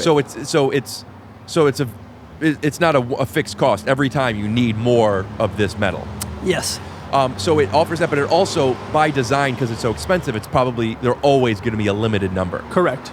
Okay. Yeah, and the fact that they last so long. For real collectors, I mean, it just ups the value. Are they able to then display it in a way that they wouldn't have felt safe displaying otherwise? Yeah, and museums. I mean, yes, everything across the board. Now, They're very expensive. They're very hard to make. You can't roll them. You have to ship them flat. I mean, it's the costs go up and up and up. So, you know, when I make one of the big ones, just to get it somewhere, make the print and get it somewhere, it's $20,000. So we made the first one, and I was like, you know, this is a gamble. One of one. One of one. We'll see how it goes. We sold it the first day it was available. What was the picture of? It was I have this very kind of famous picture of ballet feet where one foot is in the slipper and one foot is out. And so we did a And that picture is other places, but only one of one in the Platinum Palladium. That's right. What does that sell for? That one was $75,000. Do you and I think I'm speaking to the audience more than you because we've already talked about you don't take these things personally. Yeah. But I want to make sure I'm very clear when I ask this literally without egos aside, if possible. Yeah. Do you feel like these pictures are worth that? And if so, is it because a precedent has been set? So now I'm going to respond with no ego here, just from a practical standpoint. So I did a deal with Sotheby's a couple years ago, and Sotheby's is the biggest auction house in the world. So they do the biggest auctions, and I mean, you know, and mostly art, I assume, art and antique. Yes. So first year they put me in the window. It was me and Richard Avedon. Next year they put me in the window by myself. Third year they put me in the window again. Now I'm in the main gallery. And they do an article on me. And why is that, do you think? Because so many things have been selling and it's like, this guy attracts an audience. They do an article with me. Yeah, there's thousands of people go to see it, you know. They do an article on me that says, you know, Tyler Shields is the next Andy Warhol, right? The amount of interest in me when Sotheby's did an article on me was like insane. Like that, I didn't realize even the power that they have. But I'm fortunate enough because of all of these photographers that came before me, Robert Mapplethorpe, Irving Penn, Richard Avedon, Helmut Newton, whereas they didn't get to start selling prints or making art until they were in their, not Mapplethorpe, but the other guys until they were probably in their 50s, 60s, 70s. Is that because the market wasn't there yet? Yes. Or that is Yes, why. the market did not exist. So they were all around the same time frame? I don't know these photographers. Yes. So photography selling prints did not really become a thing until the 80s. 90s, it really kind of And went a up. thing being what? Being considered collectibles. Yes. That's Yes. what it is. It's a collectible versus not. Just, oh, this is a nice picture. And, you know, there's a great story from Fran Lebowitz, that writer. Robert Mapplethorpe. You can say Jewish. Okay, Jewish. Robert Mapplethorpe had given her 12 unique pieces of his, which she threw away. Unique photographs? Yes. And they asked her, why did you do that? And she said photographs weren't worth anything back then. If she had all 12 of those now, they would probably be worth around $15 million. So artwork sells, and to add to this if you think of other reasons, for two main reasons to me. One, the piece is special to the buyer. Yeah. And also, of course, it has to be built in as limited. Otherwise, you know, it could be great, but there's an unlimited amount. Yeah. And the second is because the artist itself, him or herself, is by name. Yes. It doesn't matter what piece it is. This is a Van Gogh. Yep. It seems like in the past, at least, usually these artists, which are not photographers, rather painters or drawn by hand, after they pass away, because it builds in this limited edition. I don't know if that's the reason, but that's part of the logic to me. Like when you look at old comic books, you know, the first print is what's valuable. So it's about this limited thing. So what changes in the 90s, 80s or 90s, with photographs being from just a picture to being considered limited? A man named Sam Wagstaff. He was Robert Mapplethorpe's Patreon, basically back then. Which, by the way, I'm sorry, patreon.com/take your shoes off for behind the scenes content and exclusive episodes. Thank you. He needs coffee money.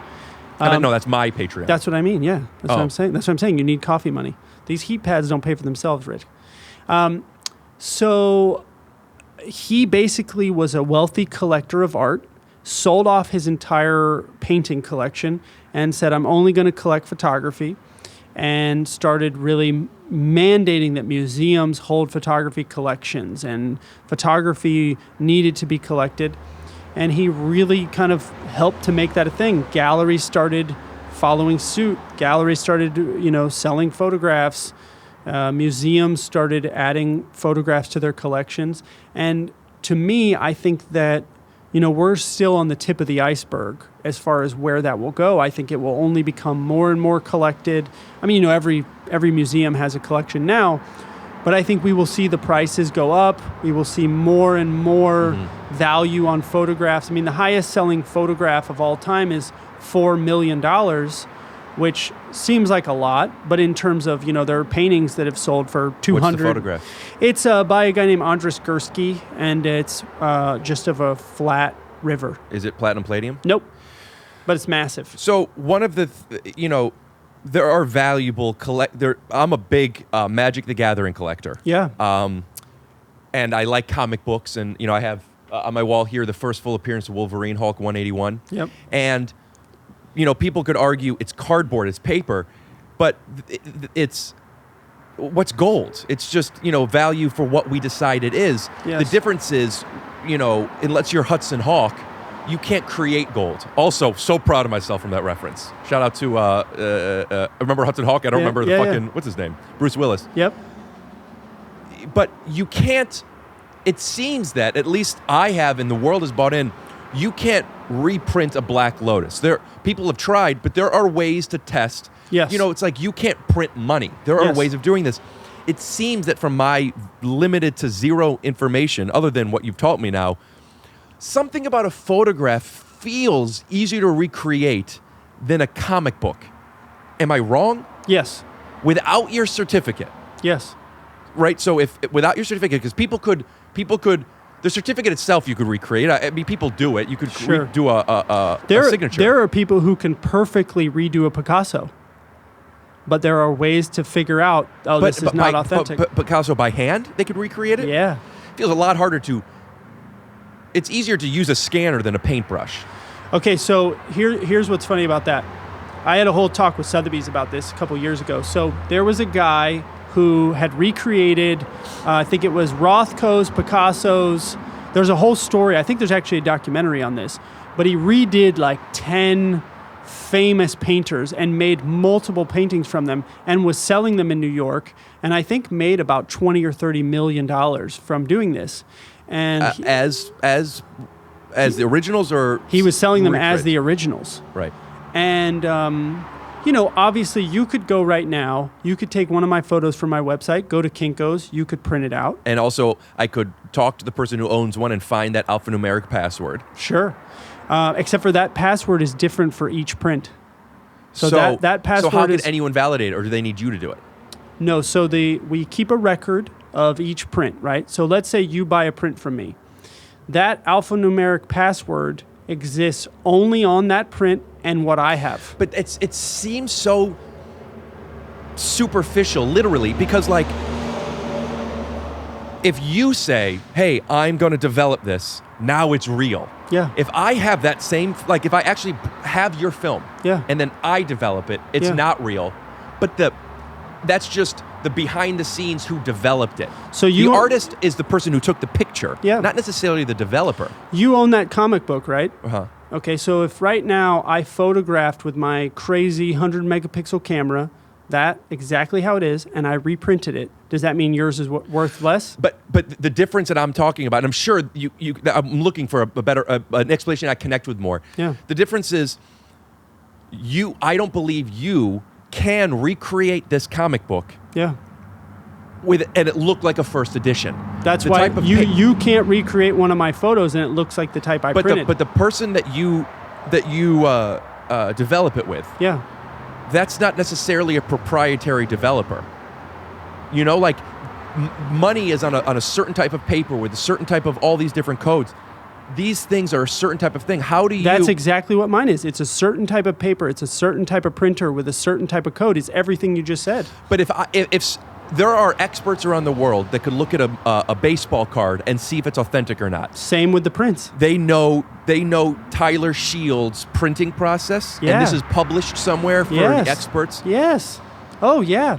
I mean, you're talking about, like, your first edition is on a paper that doesn't probably exist anymore, right? Along with inks and Same Right. with mine. So I use a couple different printing techniques.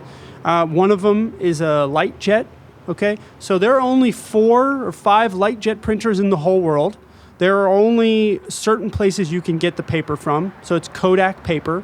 So if you printed something out at Kinko's, you can feel that paper and you can feel the it'd Kodak. be like I can't print a Magic the Gathering card. It's certain Exactly. stocks. Yes. So yes, same thing. So a big part of your process on the business side, kind of artist side, but on the like the safety side is not just the art of composition and lighting and set design, etc. It's the post-production. Yes. So the post-production is what keeps you safe. So there are a lot of photographers that print with, let's say, a Canon or an Epson printer, and they have massive ones. I could have one in my house and just print them out, whatever. Now the reason why I don't do that is because anybody could buy one of those printers. Anybody could buy the same paper, and anybody could go and print it. And then it's like, okay, well, where's the difference? So I don't use any of that stuff for that specific reason. Right. So I'm using the same type of printing that they're using for your Magic the Gathering card, in the sense of it is a very rare, very specific style of printing that, you have to have probably 400 hours of training to run this printing machine. So it's not like you couldn't just walk in and do it. So you believe that if anybody recreates one of your things, they're an expert in the field. Yes. You will still be able to know because the code doesn't match up. Yep. And anything else? Well, it would have to be the exact sizing that I use, the exact code that we use. It would have to have the certificate. And also, when we make a print, we do so many specific things to the print. So if, let's say... Specific things. Like okay, for like instance... watermarking or... No. So let's say, for instance, like on your comic book, when you look at it, it has a richness to it. Right? Yeah, like that's one of the things I want to comment on for collectibles. You look, they do, they have a spec. So if I want to look at this card to this, you take 2 or 3 Black Lotuses, and then you look at the one you're checking, and you look at the coloring and all these spots, and if it's darker. That's exactly what we do. So let's say that someone did get the file, or they got the piece of film, right, and they tried to print it. They'd have to print it 100 times to match my existing print, maybe more, because of what we do to it so specifically to get it to look the way it looks. We go through tests and tests and tests, and we tweak and we do this and we do that, and then we get a final, and then we go from there. So it's like, at that point, it's literally cheaper for you to buy the photograph. Right. Tyler, I don't have too many expectations with podcasts. Yeah. I have questions I still haven't asked you yet, but I love this. I do. We have to get going, and I hate to say that on the podcast because I don't want the audience to feel things are rushed. Yeah. But I have a birthday Zoom I have to get to. I understand. So I want to real quick. Could tell me the Rolls Royce story, what you blow up, and what that means. So I was doing the Indulgence series where I had done the Birkin bag, and we had sold, one for a lot of money. And the way that I always am is when I sell a print for a good amount of money, I always think, what is something else I can do with that money, right? I just literally am always like, well, let's do this, or, whatever. So I said, I've always wanted. And what money? You didn't get money. You only got $10,000 for that. For what? The Birkin bag thing. No. We sold the print for $150. Oh, so this was after you. So this is after. It wasn't the Birkin bag photo shoot. It was this sold for $150. Exactly. Reinvest. Yes. So I sold it. I want to reinvest. It's good for taxes. It's good for me as an artist. I like to shoot things that are crazy. So I called up my gallery and I said, I want to blow up a Rolls Royce. Do you think it, what do you think? And they're like, 100%, you should absolutely do it. So we started the planning of that. So we first found the Rolls Royce. Once we found the Rolls Royce, we figured out kind of how and where to blow it up. We got connected with a great special effects guy. I think he worked on Pirates of the Caribbean, and he worked on a bunch of movies. I called him up. I said, hey, I bought a Rolls Royce and I want to blow it up. And he started laughing. And he's like, oh my God, that's hysterical. I've always wanted to blow up a Rolls Royce. So I bought a 1962, I think it was called a Silver Shadow. And what happened was I got it, but then by the time everyone was available and the weather and everything kind of worked out how we wanted it, it was 6 months later. So I just had this car for 6 months. So I didn't tell any of my friends. They all just thought I bought a Rolls Royce.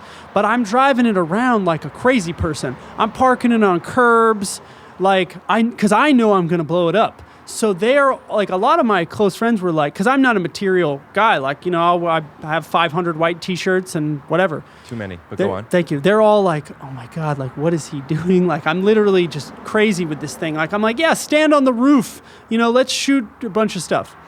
So finally I go, okay, the day has come. I call up a couple of my assistants. I say, we got to go out and do this shoot in the desert. So we get out there and the car's already there. And they're like, what are we going to do? And the pyro guy goes, all right, safety meeting. This thing will blow up at this heat and it will do this and da-da-da. And I look over and there's my assistants who don't know what we're doing. They're like, we're blowing it up. And I go, oh yeah. And so, again, you get one shot at it. So we set up... Time of day matters. Time, everything, yeah. So... And we'll show this picture from the YouTube one, by the way. Yeah, and I've got a crazy slow-mo video you can show. Cool. But, people are like, you're insane. How do you know you're going to get it? And the shot that I ended up getting was from a, 40-year-old film camera. And one shot. And you shot in slow-mo. Is there ever a time where if you don't get the shot, then you at least have a digital version and you pick a frame? So unfortunately, it would not have been high res enough for me to do it. So how big was the print? The print has been up to 70 by 70 inches. And what was the most expensive version of that? That was $30,000. Wild, man. Yeah. Some people have commented because a few people on here, I've talked money with them. Yeah. And people are like, why are you so interested? Why do you care? There's something objectively incredible, and it's like, how do you not? Well, okay, so let's just get this out of the way. I completely agree with you. I think that people are afraid to talk about money. They're afraid to talk about taxes, right? They're afraid to talk about anything that, may give this feeling of, he thinks he's better than me, because I'm not saying anything about money in a way of like, yeah, look at me, look at how cool I am. But I think that, and correct me if I'm wrong, but what you're saying is like, that is a part of validation. It's like you can look up and see Brad Pitt made $20 million for this movie and you don't judge him. So me saying, yeah, look, I've sold a photograph for, my first photograph sold for $75. I've then sold a photograph for $75,000. That's not me bragging, but that should be an inspiration to people. Is that right? It's also, you love LeBron James and you want to know his stats, yes, and how many rings they win. Yes. I had King Batch on here, who first came to popularity through Vine, yep, and I was so interested. We talked numbers because he was making, these are 6-second videos, yeah, and he got 10,000 for commercials. Like, this was crazy. The next one he asked for more. He ended up doing a 6-second video that paid $300,000. Yep. I fucking want to know. Yeah. He could have made the same video that paid $800. Yeah. That's not as impressive, yes, as a $300,000. Yes. By the way, I love King Batch. He's the nicest guy. I had a great photo session with him. He's just such a sweet guy. He's a very nice guy. And yeah, also having him on and talking numbers, which he was very free of talking about. Yeah.